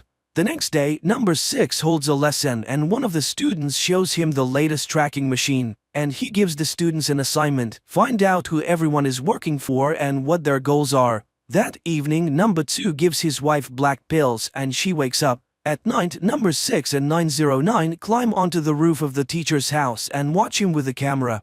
909 asks his partner to fetch coffee from his truck, where number 6 finds surveillance log. He looks through it and discovers that he's the real 909's mission, and that 313 is also on the suspicion. The couple is talking about their son when number 2 gives his wife a sip of wine and she falls back into a stupor, and the man notices that the surveillance camera has been installed in his garden. At this time, the teacher also realizes that he's under surveillance and slits his own throat. Number 6 insists that the man must be taken to hospital. The next day, the cab driver is playing with his daughter in the backyard when a huge hole in the ground appears there. Meanwhile, number 6 searches the doctor's roof and finds a camera, not noticing that he himself is caught on the nearest camera. Number 2 calls 909 and shows the camera he found. He notes that his son is acting strangely and wonders if number 6 has had any contact with him. The agent denies it, but number 2 does not trust him.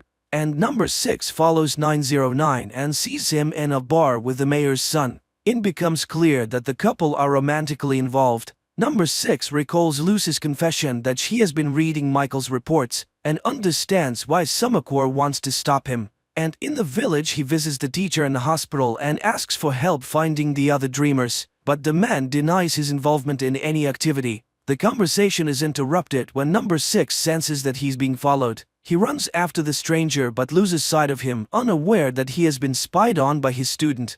The next day, number 2 gives number 6 an assignment to spy on 909, but the latter first wants to warn the doctor. Only the woman shows him her own surveillance photos. He's the agent himself, having climbed on her roof. At this time, number 2's son is waiting outside his house for 909. The agent suggests that they take a break because number 2 suspects them. Number 6 enters and finds them embracing. He demands that they stop following the doctor or their affair will become public. Later, the father informs his son about the surveillance and says that he doesn't trust 909. He is determined to get all of his agent's secrets out. And then number 2's son goes to 909 with a knife. But the agent doesn't even think about resisting. He turns his back on the guy, letting him kill him. Meanwhile, number 6 runs to 313's house, but only sees her being driven away in a black van. He runs to 909 for help, but finds him bleeding out. The agent asks number 6 to confirm that the dreams are true and dies upon hearing the confirmation.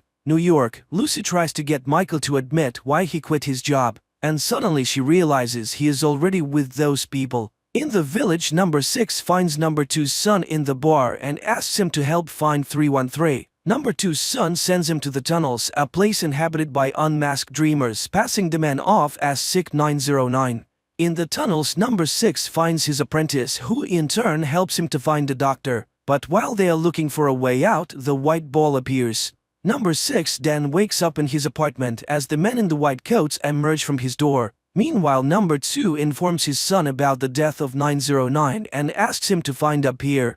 New York. Lucy says that she hears the name Curtis whispered on the decisions floor and insists that they go to Semaphore immediately. Michael kicks her out. She writes down the number and asks him to call her if he changes his mind. In the garden of the palace, number 2 treats the student to ice cream and thanks her for stalking number 6. Then he exposes her for spying on him as well, so the girl has to go to therapy. At this time, number 6 wakes up to the voice of a woman announcing on TV that it's time for him to find a romantic couple. He goes to 313 and she explains that this is how all couples find each other. Meanwhile, a big hole in the ground is forming in number 2's yard, which he attributes to climate change. Number 6 goes to the Modern Love Bureau. At first skeptical, he is delighted when the system pairs him up with 415, a blind woman who looks just like Lucy in New York. In the meantime, number 2 has a conversation with the doctor. He knows that she's a dreamer and she will have to betray number 6 even though she loves him. And number 6 goes to see 415. The girl explains that her blindness is the result of childhood trauma. He tries to convince her that they have met before in another life and recalls how close they were in New York. Then the girl says she doesn't usually act so impulsively. And 415 agrees to go to number 6 apartment. The action jumps to different times. Number 6 does not understand where he is Michael and where he is in the village. He tries to prove to Lucy that they have met in a past life. The girl freaks out and leaves. The next morning, number 2 observes his son stealing samples of pills from the safe. The boy takes them to the clinic and asks 313 to determine their content. Later, the father warns his son that once he learns the truth about the holes and his mother, there will be no turning back. Meanwhile, number 6 and 313 visit the cab driver and his family. The cabbie shows them the hole in his backyard. While the adults are distracted by champagne, the little girl falls into the hole and disappears. The loudspeakers in the village announce that every house should have a pig to combat weather anomalies, as their breath is a proven atmospheric stabilizer. The hole in 147's yard is backfilled, after which number 6 goes to number 2, hoping to find out where the girl disappeared to. But he leads him to his pit and advises him to marry 415. Or to jump into the pit and find out what's in there firsthand. That night, the doctor, under number 2's supervision, injects number 6 and 415 with a hormone drug that makes people fall in love. The next day, number 6 visits 415's father and he convinces him to think about marriage. In the evening, 313 meets number 2's son and reveals the ingredients in his mother's pills. One a strong sedative, another a hallucinogen, and another of unknown origin. In the meantime, number 6 tries to ease 147's family's suffering from a missing child, while the doctor finds herself in number 2's bedroom, where she sees number 2's wife sleeping.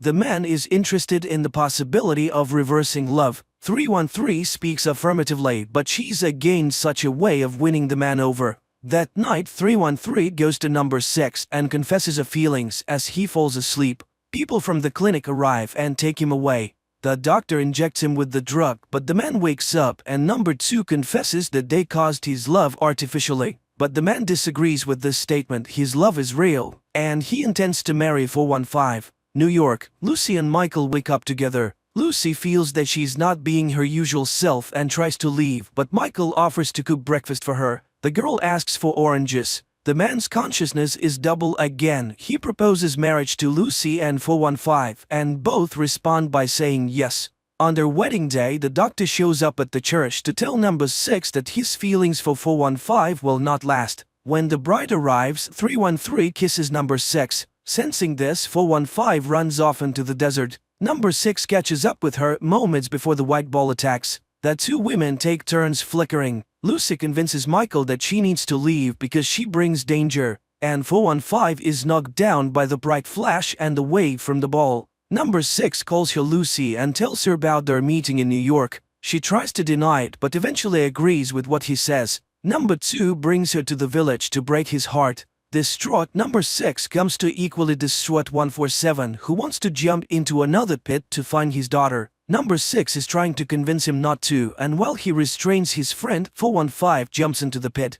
At this moment, his apartment in New York explodes, which Michael, who was carrying Lucy the oranges, sees. Number 2's wife in New York opens her eyes. In New York, Michael tries to get into his apartment but is chased away. Lucy, in her recorded message, asks him to stay away from Summercore, but Michael rushes there. Distraught, number 6 screams at the palace gate, vowing to avenge the death of 415 without noticing his double looking at him from across the street. Later, number 2 finds his son in the bar. The son accuses his father of lying and demands to know where the village is, and he admits that he is in his mother's mind and that she did all this for him. Number 2 gives his son the key to the safe with the pills, offering him a day with his mother. 313 wakes up and finds number 6 sitting at her bedside. He recalls their kiss and reaches for her, but the woman asks him to stop. Number 6 leaves. The next day, number 6 comes to see her at the clinic. He mourns the death of 415 and tries to find out what is in the hole. 313 wonders why he didn't worry about it last night. Confused, number 6 claims he never went to her house. And when he goes outside, he discovers that he got into a fight with the cab driver yesterday. Confused, number 6 returns home. His apartment is in ruins, a receipt from a grocery store is on the floor, and the words "see you later" are written on the mirror. New York, Michael's pass is already deactivated, but he convinces the security guard to let him go down to the basement for a new one. Number 6 goes to the store and he learns that he bought a knife here yesterday. He tries to convince 147 that his previous fight was with an imposter, and then he sees his double. He rushes out in pursuit and catches up with him, but the doppelganger knocks number 6 to the floor and puts a knife to his throat. He demands to kill number 2, who is responsible for the death of 415. Then he stabs him in the face and disappears. Number 2 prepares to leave the palace and finds number 6 breaking through his bodyguards to warn him of the appearance of the double who is going to kill him. But number 2 begins to behave strangely. He refuses to go in his car and goes for a walk in the village on foot, throwing off his suit. Meanwhile, number 2's son sees a message with a warning about the appearance of his father's double and wakes up his mother. Number 2 meanwhile walks into a store and asks for cigarettes. The salesman reluctantly hands him a cigarette, then smokes with him, but after he leaves, the man calls the clinic. Mother and son are having lunch, during which the boy pokes his mother for information about other places. But the woman convinces him that the village has everything he needs for him. Number 6 again tries to warn number 2 of the danger, but he calls himself a vagrant without a number and is not afraid to die. Nevertheless, when he sees number 6's double, he agrees to get into the cab driver's car, and he takes him to his home to protect him from being caught as a wanderer without a number. Meanwhile, Michael goes to get a new card and recognizes the man as the village shopkeeper. The access specialist is skeptical until Michael proves that they share the same memory. 147 and his wife treat number 2 to cake until agents searching for the double arrive. Number 2 flees while his wife gives out for a walk without noticing the formation of a new hole in the yard. Later, number 2 comes to 313 and wonders if she wants to see the other place. He promises to grant her wish, even against her will. At this time, the son again asks his mother for permission to go to the other place, and the woman confesses that the holes appear when she's awake, and she also adds that the people born in the village cannot live anywhere else. The distraught son runs out into the desert and throws away the key to the pill cabinet. Meanwhile, 313 seeks solace in the arms of number 6, but realizes it is a double. She runs away, haunted by new visions, and finds herself in the middle of the desert, while number 6 tells number 2's son about the doppelganger and his intentions to kill his father. The boy names the location of number 2 and confesses that he recognized him. He is the doppelganger and the killer.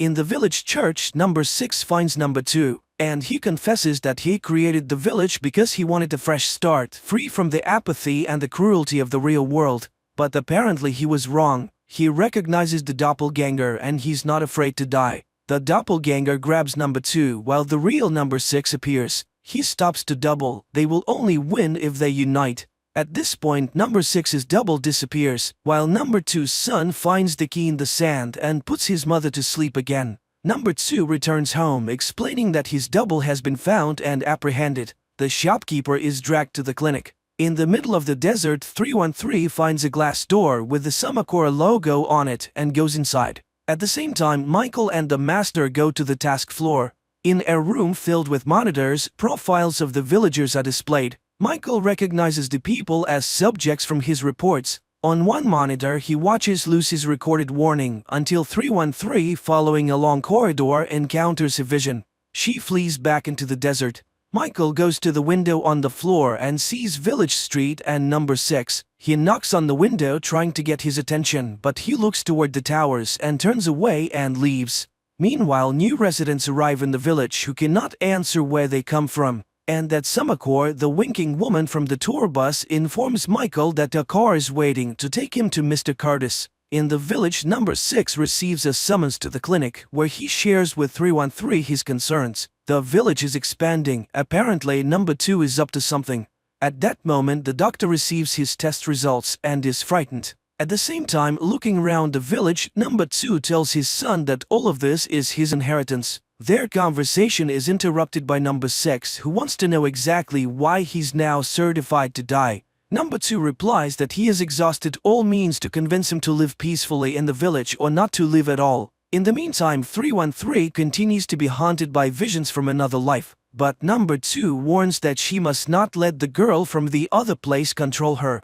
Otherwise, she will not be able to help number 6. At the cemetery, number 2's son lays flowers in the grave of his friend 909, where number 6 meets him, asking him to help everyone get out of the village. The boy claims that his mother cares for him, but number 6 warns that she's also killing all hope in him. Later, number 6 feigns in front of 147, who offers to take him to someone who might be able to cure him. In New York, Michael is escorted to Mr. Curtis's car, where he recognizes the driver as 147 from the village. On the way, the driver explains that he used to be an evil man, but Mr. Curtis helped him change his life.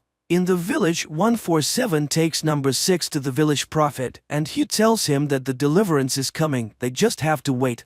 But number 6 has no intention of giving up. He goes to see number 2's son, who is drinking alone. The man asks him about his mother and the pills and offers to run away with him, but the boy refuses. He has a case to finish. In the New York City, Michael visits Mr. Curtis, who turns out to be number 2's prototype, and his wife, who is in a dreamlike state.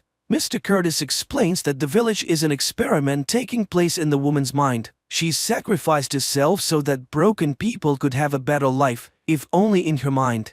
At this time, number 2's son enters his parents' bedroom and strangles his mother to death. Mr. Curtis confirms that it was Michael who found everyone in the village. Meanwhile, at the clinic, number 2 taunts dying number 6 with details of his upcoming funeral. Later, number 2 returns home to find his wife dead and his son missing. He and his assistant searched the bar and discovered that his son has hanged himself. Number 2 takes his body out and places it in a glass coffin. More and more earth holes begin to open up in the village. Number 2 visits 147 and asks that at just the right moment the man shout the phrase that number 6 is the first. Back in New York, Mr. Curtis shows Michael the positive impact of the village on suffering people. The man recognizes the inhabitants of the village who here in real life are cheerful and contented, and yet he's convinced that people should not be helped without their consent. Mr. Curtis offers Michael the opportunity to continue the experiment and gives him a pass to the Summacor's main floor. At this time, number 2 offers 313 a way to save number 6.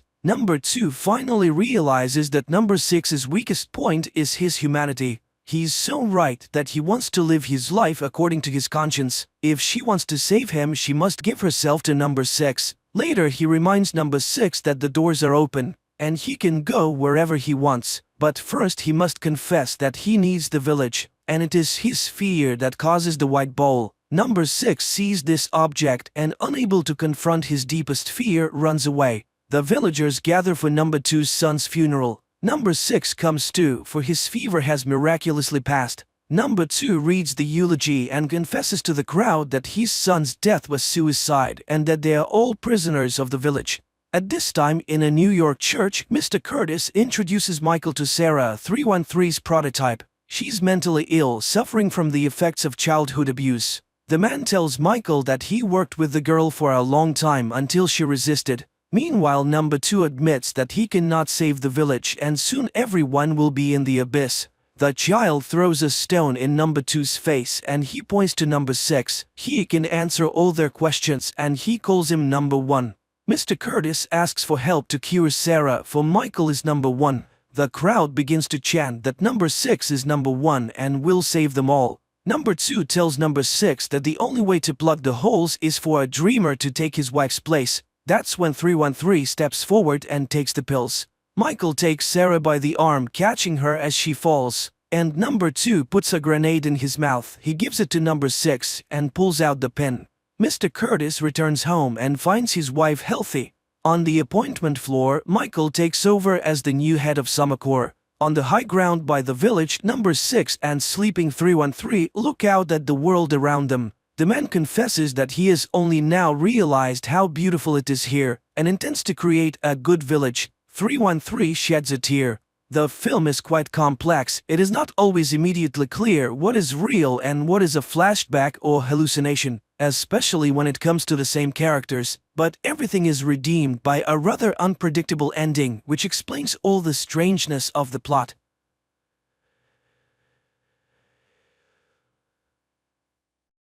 Welcome to the show.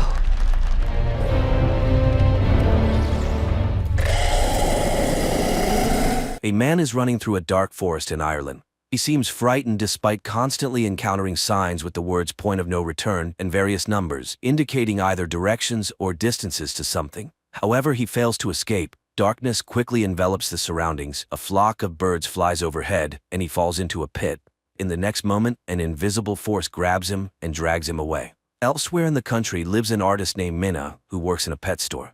One day, her boss asks her to deliver a rare parrot to a zoo in a neighboring city, and Minna agrees. She takes the bird home for the night. There, she tells the parrot that her mother died 15 years ago. Suddenly, the bird starts to respond. In the evening, Minna puts on a wig and goes to a bar where she introduces herself to a guy with a fictitious name, claiming to be a ballerina. In the morning, Minna apologizes to the parrot for her behavior, saying the real her would probably not be liked. Finally, the pair set off on their journey. On the way, her sister Lucy calls, reminding her that she has family and nieces who love and await her. Minna continues driving and eventually ends up on a road leading into an old dark forest. Unexpectedly, the car breaks down and stalls, and the connection also mysteriously cuts off. Taking the parrot's cage, Minna steps onto the road to seek help, but the forest is dark and empty. When she returns to where she left the car, the road is deserted. Minna continues to wander through the quickly darkening area, talking to the bird to keep herself cheerful and suggesting they name it Darwin. Suddenly, she notices a woman running past and decides to follow her. Minna catches up with her near a small forest cabin, and the woman, opening the door, orders her to come inside quickly if she wants to live. Naturally, Minna rushes into the cabin. The elderly woman is named Madeline. She has been living here for some time with 2 other young people, Ciara and Daniel. She immediately orders Minna to stand in front of a mirror because the watchers cannot enter inside but observe from outside, coming every night after sunset. Standing by the mirror, Minna suddenly hears sounds like applause. Madeline confirms her suspicions. The watchers are applauding the appearance of a new object. In the morning, Minna announces that she intends to leave. Although the others assure her it's impossible, she heads into the forest. Madeline catches up with her, explaining that the forest causes hallucinations, but it is possible to survive here. The signs scattered throughout the forest mark the boundary from which a person can reach the cabin before dark. But if you go beyond the boundary, there will be no way back. They were made by a man named the Professor, but where he is now, no one knows. That night, Daniel puts on a show for the watchers, presenting them with the newcomer, but they ask her to behave as usual. Meanwhile, Ciara turns on the music and dances, as she does every evening. Minna, on the other hand, finds discs with recordings of Love Search TV shows. In the morning, she and Ciara go to gather medicinal herbs because her missing husband asked the girl to take care of Daniel. Then the man went to search for a way out and disappeared. Ciara explains that recently they found strange burrows scattered throughout the forest. That's where the watchers go during daylight hours. She believes she has been in the cabin for almost 5 months. Later, Madeline announces the safety rules. Never leave at night, never open the doors for anyone, always try to stay in the light. Strange life begins with entirely identical days. Minna watches endless shows and often stands staring into the mirror. One day she knocks on it, and immediately there is a knock on the door. Madeline orders everyone to freeze and everything stops. The next day she and Daniel go hunting. The boy tells her that Madeline used to work at the university, so she considers herself a know-it-all. But she has been living here the longest. Daniel himself has been in the cabin for 8 months, but has never seen anyone. After listening to the boy, Mina convinces Daniel to help her explore a burrow. Using a rope, Mina descends, explores it, and finds old items, newspapers, toys, pieces of electronics, and an old bicycle, which she ties to the rope and sends up. But then strange sounds, similar to those heard at night outside the cabin walls, echo from the darkness. Mina screams and the rope falls at her feet. Climbing out into the light, Mina leaves the dangerous place, and they calmly examine the items. With the bicycle, it might be possible to escape from here, but Madeline has a rather strange reaction to this. Meanwhile, Daniel manages to assemble a surveillance system from the found pieces of electronics and installs a camera by the door. At night, everything goes as usual. Ciara dances when there is a knock on the door, and Daniel suggests that a person has come. Madeline forbids opening it, but they hear the voice of Ciara's husband. Ciara tries to prove that it is John by asking him what book she is reading, but he does not answer. Although they bought this book together on his advice, the man begs to be saved from death. Ciara asks to look into the camera, but when he leans towards it, something drags him into the forest. Immediately there is a knock on the mirror, stronger than ever before. Madeline stands in front of the people, as if shielding them, and the knocking stops. In the morning, Madeline throws the bicycle into the burrow, demanding that they no longer break the rules. Later, Mina recalls her sister and mother, who invited the girls for a car ride. The weather was beautiful and Mina opened the window. Her mother asked her to close it because the wind was bothering her, but Mina didn't listen, mimicking her mother, who got distracted from the road. The tragedy happened, for which Mina still feels guilty. Winter soon arrived. The days grew shorter, the nights colder, and food became increasingly scarce. Quarrels began to flare up among the cabin's inhabitants. One day, Ciara left for the forest. Mina caught up with her, and she confessed that she felt John was real. She runs to the house from where Daniel's screams are heard, angry with Madeline and Mina, refusing to let them inside. The women hide under a tree and soon see lanky spider-like monsters emerging from the forest, approaching the cabin window, and making terrible shrill noises. The watchers stare at Daniel and Ciara while Mina and Madeline wait for them to leave so they can return to the cabin. When they do, the women rush to the door and beg to be let in. Daniel refuses, and then Mina tells him about her guilt towards her mother. She asks him to understand that he will suffer all his life, realizing that he is responsible for the death of people. The doors open. The four of them immediately stand in front of the mirror, hoping to convince the watchers that they are in place. Madeline admits that she tried to protect them from certain things. She used to teach history and mythology, and unlike them, came here voluntarily. Only here did she realize how dangerous this place was. Once she hunted alone and saw herself at sunset. Not an exact copy, but very similar. The Watchers are an ancient species with many names: changelings, winged ones, fairies. They study people to impersonate them, and they will never let them leave. Knocks and the voices of the cabin's inhabitants are heard outside. Then Daniel finds a hatch in the floor, which they didn't even know existed. Descending, they discover a well-fortified and equipped living space filled with food and equipment. Mina turns on an old computer, and a video recording shows the face of the professor, whose real name was Rory Kilmartin. He was the first to study the Watchers and tried to learn about their origins. In 1979, the scientist found this place, which he called Wonderland. Every evening, the Watchers came to his window and studied him. For many years before this, the professor's colleagues laughed at him, not believing his tales.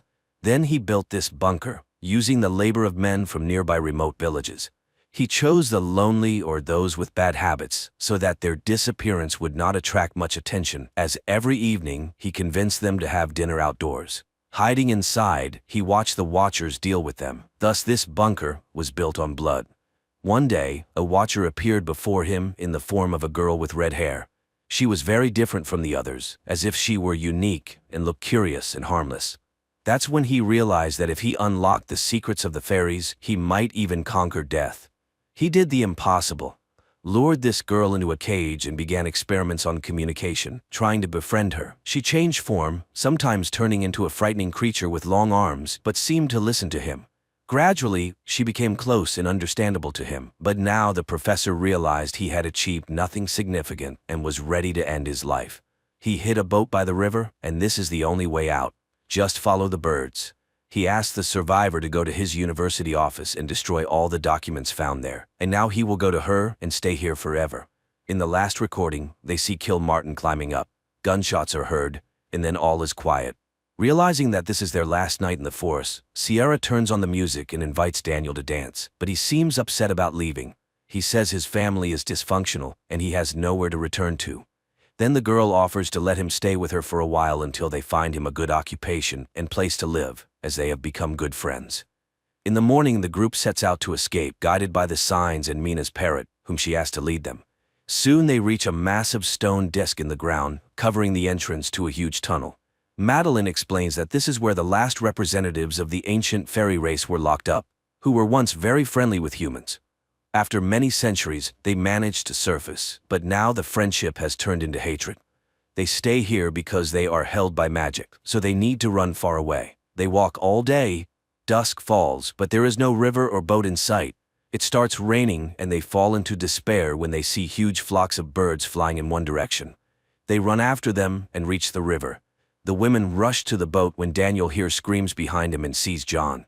He returns for him, rejoicing that the man survived, but it turns out to be a changeling. The women scream, begging Daniel to run, but he doesn't hear and dies at the hands of the Watcher, who then takes on his form while Madeline, Mina, and Ciara sail down the river. The women wake up in the boat and see that they have returned to civilization. They stop a bus and ride to the city, listening to music and only now realizing that it's over. Later, Mina goes to the university where Kill Martin worked, posing as his niece to enter his office and fulfill his last request. There, she finds more documents, photos, and a recording in which he discusses the fairies and the fact that there are still half-blood children in the world. Mina finds a stack of photos and, looking at them, seems very surprised. In the evening, Mina goes to Ciara's house, showing a photo of Madeline from the professor's belongings, explaining that it is his wife who died several years ago. So the Madeline they lived with in the cabin was a special fairy capable of moving during the day. It was she whom Kill Martin caught. He couldn't kill her, and she took on Madeline's form to return to civilization.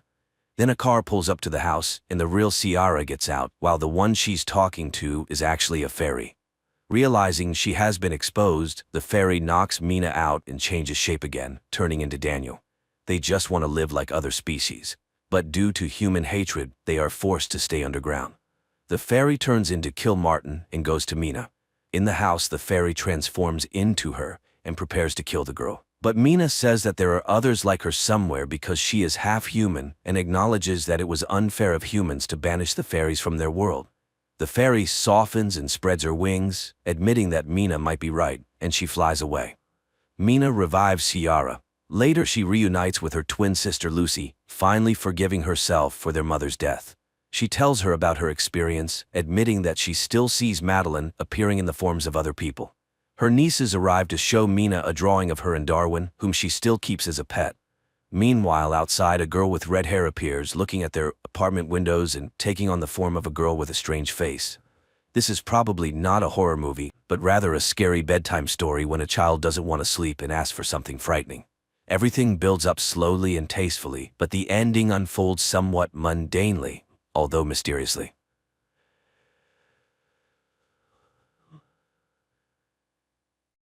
In 2025, aliens occupy Earth and first enclose cities with 300-meter walls to limit human movement. Welcome to day 348 of our occupation. If there is no struggle, there is no progress. One day, truck driver Will bids farewell to his wife Katie and their children, Grace and Bram, and drives to work through the streets of Los Angeles, patrolled by soldiers in red helmets. Later, from his conversation with a colleague, it becomes clear that Will is planning an illegal trip beyond the wall. He reaches a smuggler who places him in a metal box and covers it with ice. That's when Will discovers he has a fellow passenger, to whom he reveals he's looking for his 12-year-old son left behind the wall. Soon the vehicle enters through the gates. Then an explosion occurs, flipping the truck over. Dazed, Will crawls out only to be captured by the red helmets. That same morning, Katie goes to an underground dealer for forbidden insulin. By restricting medicine, the invaders weed out the weak, making it very hard to obtain. She presents a bottle of alcohol for trade, but finds the insulin spoiled. She has to fight her way out with a pistol, risking drone detection and death for all. But Katie can't afford to be robbed. Meanwhile, Will is imprisoned, unable to call his wife. Katie is indeed worried, as walking the streets at night is prohibited. Then her sister Maddie arrives with her son, who needs the insulin. Katie assures she will find the medication and asks to stay with the children. She goes to her husband's colleague, who lies about not knowing Will's whereabouts. Katie has to return home empty-handed. Suddenly an alarm blares over the city. Katie hides under a military truck parked at the curb. A drone hovers above just as a prisoner is shoved into the vehicle. Just when Katie seems doomed, the truck starts moving and the drone flies away. The woman makes it home. In the morning, she visits her friend Broussard and reports Will's disappearance. It turns out he, like her husband, was with the FBI before the aliens arrived. He asked her to return home while he checks his remaining contacts, but Katie goes to the hospital, where she learns of the explosion at the city's entrance. Amidst the chaos, she sneaks into a storeroom and steals several vials of insulin. In prison, Will hears his cellmate's confessions, soon to be sent to work at a factory for the aliens. Then soldiers arrive, one shouting Will's real surname. He's recognized and taken to the Green Zone, where the world's leaders now reside. There, he's met by Snyder, a representative of the Los Angeles governor. Snyder knows Will's military and FBI background and his knack for catching dangerous criminals. Since the military and police vanished after the aliens' arrival, Will had to hide, but now Snyder needs his help, offering his family full protection in return. The Masters demand security, so Will lead a special unit, infiltrate the rebels, and capture their leader Geronimo.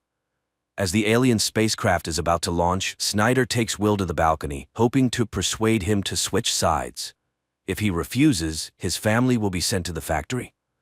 At night, the Red Helmets bring Will home, frightening his family, but he reassures them, explaining he was just in an accident. However, Katie realizes her husband is lying. Hearing he went to look for Charlie, she cries, but the news of Snyder's proposal enrages her. She would never become the wife of a traitor. In the morning, the family is woken up by the smell of bacon, and upon entering the kitchen, they find Snyder there. He has prepared breakfast and even brewed coffee, which is now impossible to find. As he eats, he lists all the benefits of their new status: security, a personal tutor for the children, good food and work. Moreover, the aliens allow the couple to reopen their old bar. However, Will is only willing to agree in exchange for the return of his son, who is in another block. Snyder promises to consider this option. The next morning, Katie arrives at an unassuming house where members of the resistance, whom she informs that the occupiers have hired her husband to find them, await her. The following morning, Will goes to work, quickly realizing that Snyder deceived him. Instead of becoming the commander of a special unit, he is subordinated to Phyllis, who assigns him to find the guy who planted an explosive device at the city entrance. He is partnered with Beau, an old policeman. Meanwhile, Katie arrives at her bar and finds her lost son's belongings. Broussard interrupts her cleaning, wanting to know what the police have found out about the explosion at the customs, but Will has just started his job and has no information yet. Meanwhile, Will and Beau approach the house where the girlfriend of the wanted criminal lives, and by deception, they force him to run out the back door. The agent catches up with him when suddenly a drone appears. Will fearlessly looks directly into the lens, and it instantly disappears. The police bring the detainee to the station, where Will's arrested colleague is found. The man begs Phyllis to release him as his informant, but she refuses. Then Will goes to his trailer, but his family is no longer there because the woman and child are entering his house at that moment.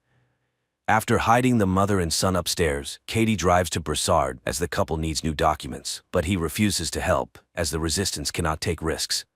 Katie leaves. At home, she confronts Will, who, learning that his friend's family is with him, takes them to a man who makes fake documents. On their way, they are stopped by the Red Helmets. However, after checking the pass, they let him go with apologies, leaving Katie in a state of shock. They safely arrive at the Masters, and while he makes the documents, Will tells Katie that he caught the guy who planted the bomb.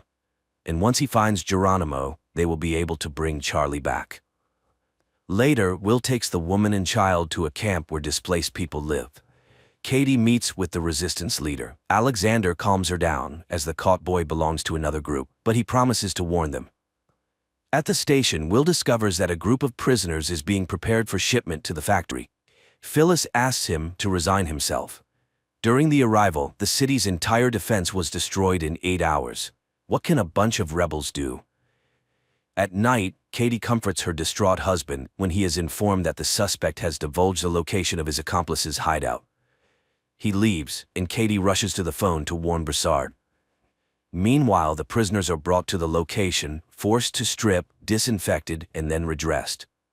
At the same time, the Red Helmets arrive at the location named by the detainee and find only the bodies of rebels. Will realizes that there is a spy among the police. The next morning, a man with a card enters an inconspicuous house on the outskirts of Los Angeles. Immediately, a radio broadcast begins with calls to overthrow the occupation, voiced by Geronimo. The Red Helmets detect the transmission and head to the location. At the same time, Bram duplicates the broadcast recording and hides the cassettes under the bed, but the military, storming into the house, find no one there. That same day, Katie participates in a resistance armed attack on a food truck for the first time. During the operation, one of their comrades, Kim, is fatally wounded. Katie tries to help him, but Broussard finishes the boy off, shocking Katie. Then, drones arrive and start shooting random passers-by. However, Broussard calculates the authorities' response time to the incident. After the operation, Katie rushes home and barely manages to wash off the blood traces. She is so shaken that she doesn't want to explain anything and locks herself in her room. That day at school, Bram gives a cassette to his teacher, who notices a change in the pattern of the alien ship's takeoffs. He saw a very large object circling Earth in the sky and now intends to make a more powerful telescope. The police arrive at the scene of the incident. Will notices the body of a boy who was clearly finished off. Phyllis orders to take his photo and quickly learns his name. After that, the Red Helmets go to his house and arrest his parents. Will is outraged by this and fails to notice Broussard in the crowd, who heads to the resistance base and reports what happened. But Alexander is confident that Kim left no traces. Will then goes home, where Katie explains her morning behavior with the things found in the bar belonging to their son. Distraught, Will blames himself for being powerless against the masters, but his wife promises her support. Later, Katie goes to meet Broussard. He justifies his actions as saving Kim from torture, but now she needs to extract everything her husband learned during the investigation from him. At the same time, Bram's friend asks for his help and leads the boy to an underground tunnel beneath the wall, where her brother slipped and injured his leg. It turns out their father worked there before the arrival, and now they use the tunnel to get beyond the wall. Will and Bo go to a cultural center, listed among the places visited by the deceased Kim, and find a rebel weapons cache. At the same time, Bram's friends tell him they've been going to the other side for 6 months to get food, as there's no one beyond the wall. Alexander learns about the lost weapons and asks Broussard to warn Katie about the inadmissibility of her husband's actions. He fulfills this request, but Katie is more concerned about her family's safety. Nevertheless, in the evening, she opens the bar to visitors. Suddenly, in the midst of the festivities, Snyder walks in. The man congratulates everyone on the opening of the establishment and then explains to Will that by revitalizing such places, the masters allow people to safely release tension. Hearing this, Katie becomes furious, thinking they've sold out to the aliens for the sake of getting their son back. But Will is convinced that by continuing to work for Snyder, he will be able to find Charlie. Later, he speaks with Bo again about the spy. However, the former policeman, who has faced betrayal, doesn't believe in such a possibility. Meanwhile, Katie tells Broussard that the quick finding of the Resistance's premises is explained by a huge database and a woman who knows how to use it. She's ready to reveal her name if Will remains unharmed. Broussard swears to this. The next day, a squad of Red Helmets bursts into the school. The military brutally arrest a teacher and beat a student. Returning to the base, one of them removes his helmet, revealing himself to be Broussard. Later, he explains to Alexander that he learned the duty schedule of the Red Helmets. Now they have a chance to be in the right place at the right time. That same day, Phyllis shows Will information about the Los Angeles rebels. If they unite and go on the offensive, the entire block will be cleaned out. She hopes Will understands what this means for him and his family and counts on his loyalty. Meanwhile, Katie takes the children for a walk with Lindsay, the governess appointed by the authorities, and turns on the streetlight, sending a prearranged signal. The sound of breaking glass is heard. The woman counts to 10, then pulls out a fire extinguisher. Only after extinguishing the fire does she call emergency services. The Red Helmets and Will arrive. He is outraged to find that his house is being searched, but such is the protocol. Katie is asked to go to Phyllis for interrogation. She promises the family enhanced security. Moreover, the neighbors are warned that if something happens to them, they will be held responsible. Katie is shocked, as now they will be feared. Phyllis interrogates her about everything, even the personal relationship between husband and wife. Meanwhile, Maddie goes to the Commission for the Preservation of Cultural and Artistic Items in search of work and introduces herself to Charlotte, the director, hoping to become her assistant. After his wife's interrogation, Will confronts Phyllis, but she shows him tapes found under Bram's bed and advises him to keep a closer eye on his son. For now, she'll hold on to these pieces of evidence. Furious, Will drives home, and after a tough conversation, Bram shows his father posters. Their appearance in the city signals the release of a new broadcast by Geronimo.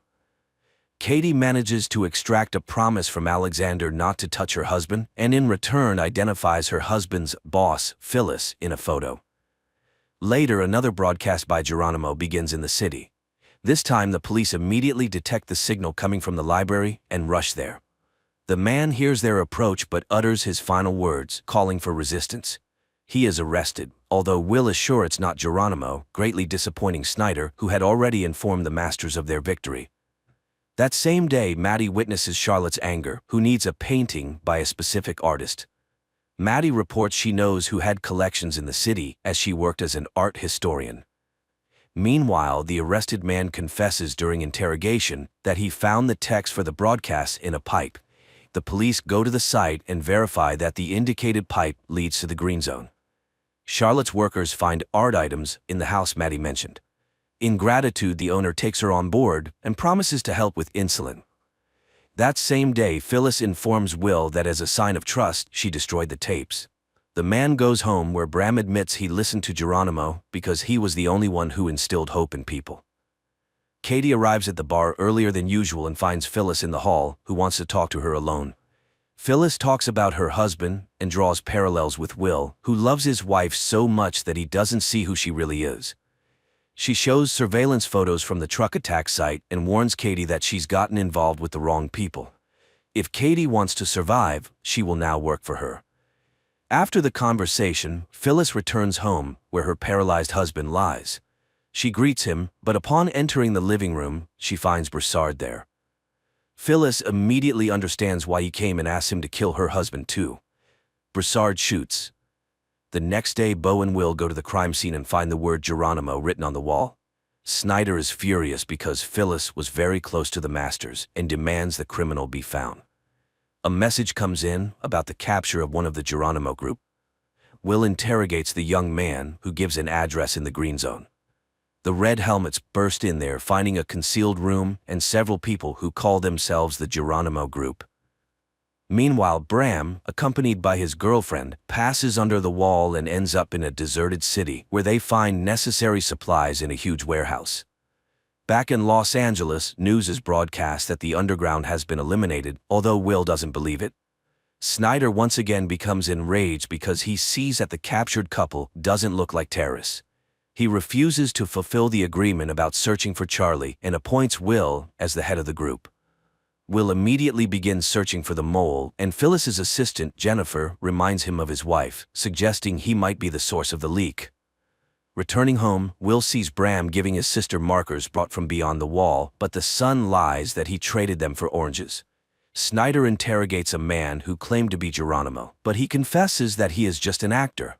Snyder convinces him to play out his role in exchange for being sent to another block.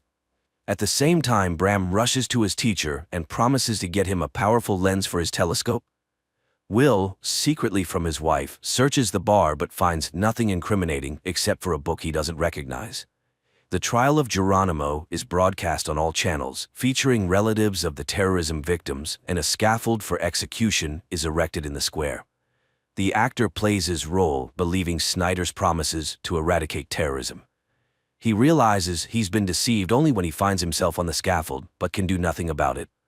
Immediately after the execution, Snyder invites Will to join him, promising to show him something unusual.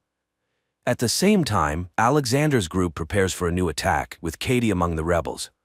On the way, Will expresses his outrage to Snyder, who achieved nothing by executing the actor, but Snyder reminds him of the need to pacify the population and that he's bought time to search for the real Geronimo. Snyder's car moves through the city, guarded by a group of red helmets, including Broussard.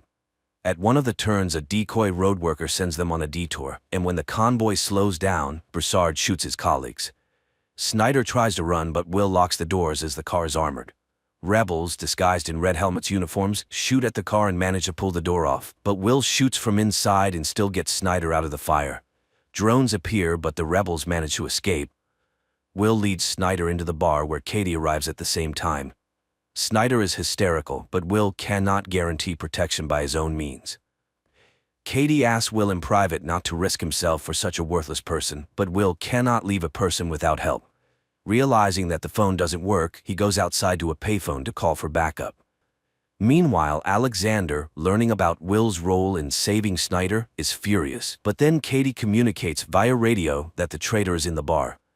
She returns to Snyder and keeps the conversation going to lower his guard. He boasts about being a professor of economics, which earned him a high position. He mentions there are 7 more colonies, but he doesn't know what happens beyond them. Will returns, announcing that he has managed to call for reinforcement and it's on its way. Katie bandages Will's wound, and he confesses that Geronimo is a collective image, not one person. Katie asks not to interfere with Snyder's killing, but Will reminds her that another will take his place. Then, Snyder reveals that his people have found their son, and he is currently negotiating Charlie's return. Suddenly, there's a knock on the door. They hide Snyder in the bathroom. Broussard enters in a red helmet's uniform and searches the place. Katie leads him to the basement, asking to ensure Will's safety, but he can't guarantee anything as her husband is always diving into the fray.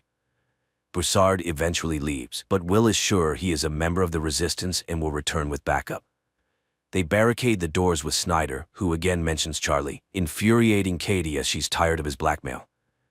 Meanwhile, the rebels try to break into the bar, but fail. A frightened Snyder tells Will that the masters have tested virtually every person, thus filtering out those they don't need, but he has never seen the aliens himself. As the rebels continue to press, Will orders Katie to hide, readying himself to defend Snyder. Then a smoke grenade is thrown in, and the militants storm in. Will opens fire. When one of the rebels finds Will, Katie shoots him, but Broussard aims at her, and her husband forces her to drop the weapon. The rebel herds them into the basement and leaves. However, Will finds a machine gun and chases after him, but by the time he gets upstairs, everyone is gone. Then, the real red helmets arrive and pull Snyder from the closet where Will had hidden him. In the evening, Will tries to reassure Katie, explaining that Snyder's tribunal was just a farce. There is no people's hero, and those who attacked them have no relation to Geronimo. Meanwhile, Alexander concludes that Katie is a double agent, simply leading them on. Meanwhile, Maddie starts a relationship with Charlotte's husband, Nolan, who is the leader of the New Age Preacher Church. At the same time, Will identifies Broussard by photo, having seen him among the attackers, and receives an order to find and arrest him. The red helmets head to his address, but when they begin to storm the house, it explodes. Will questions Broussard's squadmates, and one mentions a distinctive feature, a tattoo on the chest, which Will recognizes as a Special Forces sign. Broussard infiltrates a restricted area, where he steals the corpse of a dark-skinned man of similar age and build. Along with Alexander, they place it in a car and burn it. Throughout, the leader convinces Broussard of Katie's betrayal. Later, the police find a burnt car with a charred body inside, matching the description of the bar attacker, but Will once again doubts everything. Katie tries to contact the underground, but can't manage to do so. Finally, she finds an encrypted message with the name of a meeting place, where a car with Broussard at the wheel awaits her. Meanwhile, Will's assistant Jennifer finds in the database 14 people with Broussard's face, and he realizes that Broussard is not just a military man, but a former FBI agent. Broussard takes Kate out of the city and asks her difficult questions, as she shot one of her own, but Katie reminds him that she laid out one main condition from the start: her family must be untouchable. She joined the fight and served the cause faithfully. He doubts her loyalty. She leaves, unwilling to continue the conversation. Broussard goes to one of the resistance members, Rachel, and tells her about Alexander's order to eliminate Katie and how he couldn't go through with it. Will arrives at Snyder's in the green zone and reports that Broussard is called something entirely different, and he's very skilled in his field, but he'll definitely find him. In response, Snyder gives him an envelope containing a recent photo of Charlie. Will brings it to Katie, and through tears she asks her husband to rid themselves of Snyder's control. He promises to do so when he is ready. Meanwhile, Charlotte learns about Maddie and Nolan's relationship and threatens to fire her.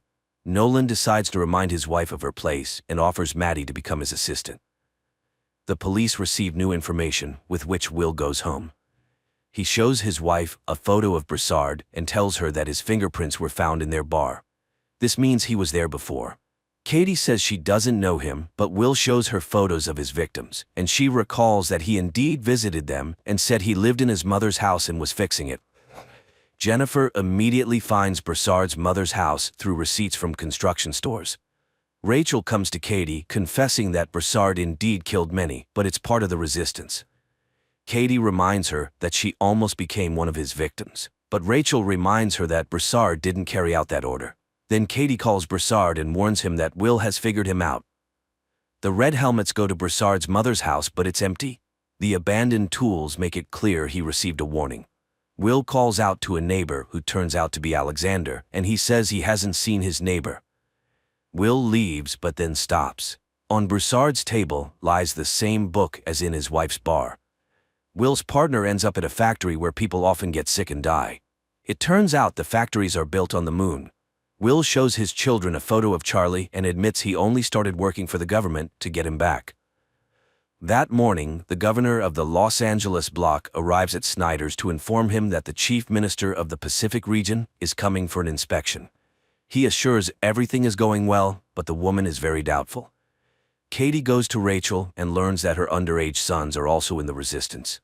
She is stunned by the woman's courage, but still announces her departure from the group, fearing for her family. Rachel promises her support. Alexander calls Will and declares that his wife is the mole leaking information to the rebels. He sets up a meeting place. Will goes there. He immediately recognizes Broussard's neighbor, who confesses that he is the head of the cell and is willing to betray everyone for the right to leave the block. Meanwhile, Broussard meets with the leader of the youth cell of the rebels, from whom he receives information about the arrival of an important person. Will returns to Beau and tells him everything. Later he goes to Snyder and conveys Alexander's conditions. Snyder demands a personal meeting. In the evening, Katie returns to the topic of Charlie. If Snyder knows where he is, why can't he bring him back? But the conversation shifts to the meeting with Alexander. He reveals he is ready to betray the entire cell, and Katie immediately leaves for the bar, signaling Broussard along the way. Bram and his teacher observe the moon and notice changes in its surface. It seems that's where the alien mines and warehouses are located. That evening, Broussard comes to the bar, where Katie tells him about the leader's betrayal. He immediately goes to Alexander and starts asking questions, but Alexander demands he stop all communication with Katie and prepares for a new operation. The next day, Will takes Snyder to the meeting place with Alexander, who confesses he just wants to survive. He needs a universal pass to travel between blocks. In exchange, he gives a list of the group led by Broussard and admits they are planning an operation to eliminate the minister.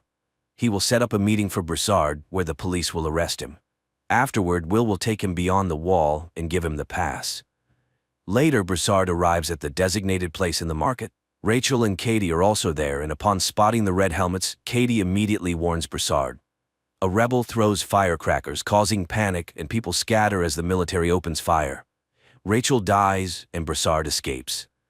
Will goes to Alexander's house, which is under police guard, and announces the cancellation of the deal with Snyder. He is ready to let him run, but Snyder starts talking about Katie signing his death warrant. Will shoots the traitor and blames it all on Broussard. At night, people see Rachel's hanged family, and Katie promises Broussard her support. Will lets his wife know he's aware of her participation in the resistance. The following night, a spontaneous uprising occurs during which several red helmets die. Beau asserts that people's patience has run out. Will informs Snyder that he has information about a new rebel cell located beyond the wall. Apparently, there exists an unknown passage to the authorities. He asks for permission to let them go beyond the wall and check. Snyder agrees but assigns them a guard. Meanwhile, Broussard and Katie go to the leader of the youth cell, who proposed a joint attack on the minister. Everything is to happen in the subway, now used only by the masters. Will and Bo, having gone beyond the wall, climb a skyscraper and survey the entire city. They then simulate an attack on themselves. While their guard tries to figure out what happened, their commander finds a map supposedly lost by the attackers. Later, Will points out to Snyder the marks on the map, indicating the rebels' attack points. Snyder reports the found tunnel under the wall. Members of the youth cell show Katie a micro-drone, shaped like a bee, capable of flying anywhere and gathering any information. The rebels finalize the attack plan. Broussard teaches Katie how to shoot. At that time, Red Helmets led by Snyder come to Nolan's house, accusing Charlotte of hiding valuable paintings from the masters and arresting her. That evening, Katie finds a book about the benefit of the arrival, given to her daughter by Lindsay. She immediately calls Will and tells him about how the new church is indoctrinating children. Will then informs her that they will move to Bo's house, located beyond the wall, accusing her of spying on him. But Katie can no longer bear it. They constantly lie to each other, and it's killing their family. And hiding, even beyond the wall, is impossible. Will asks Bo to run alone. Katie and Broussard, killing guards, descend into the subway, open a backup entrance, and the group infiltrates inside. The rebels cause an explosion, derailing the train. Searching the wrecked wagons, people find an alien's body. Will learns about this and heads to the station, where the governor soon arrives, announcing the kidnapping of a master. There was already an incident when 2 aliens died, leading to Dallas's destruction, so people must understand what awaits Los Angeles if they don't find the missing master. At the same time, a group of rebels transports the alien to a secret location, blocking signals with metallic foil. Will rushes home and asks Maddie to hide the children. She suggests taking them to the green zone. He tries to find Katie, and Bram gives him a secret number his mother received the day before. While the rebels try to move the alien to another location, a curfew is declared in the middle of the day. Maddie and the children end up in a huge queue, and as they try to break through, Bram runs away. Meanwhile, the rebels hijack a Red Helmet's car and load the alien into it. At the same time, the police receive subway camera footage. Will recognizes Katie but doesn't show it. Bram runs to his teacher and leads him to the tunnel. Meanwhile, the group that kidnapped the alien moves through the city in a police car and witnesses a house being shot to intimidate residents. Snyder is removed from his position, but the governor can do nothing. Meanwhile, the alien is brought to a laboratory, shielded from any observation methods, and they attempt to open his suit. Will gives the rebel codebook to Jennifer. Together, they review the operation footage from Broussard's arrest attempt and identify the youth cell leader, who is also in the database. The rebels figure out how to activate the communicator on the alien's wrist when Will knocks on the door. He asks to hand over the kidnapped and run, or he won't be able to save them. But Katie refuses to open the door, instead breaking the isolation, forcing the rebels to flee through a secret passage. At that moment, drones converge on the house. Katie opens the door, and Will calls the police. The alien is taken away. Snyder thanks him and gives him a universal pass beyond the wall. Simultaneously, Bram and the teacher descend into the tunnel and are caught by the police. Snyder is taken away by the patrol. Will goes beyond the wall to find his son, and Katie returns to an empty house. This concludes the first season.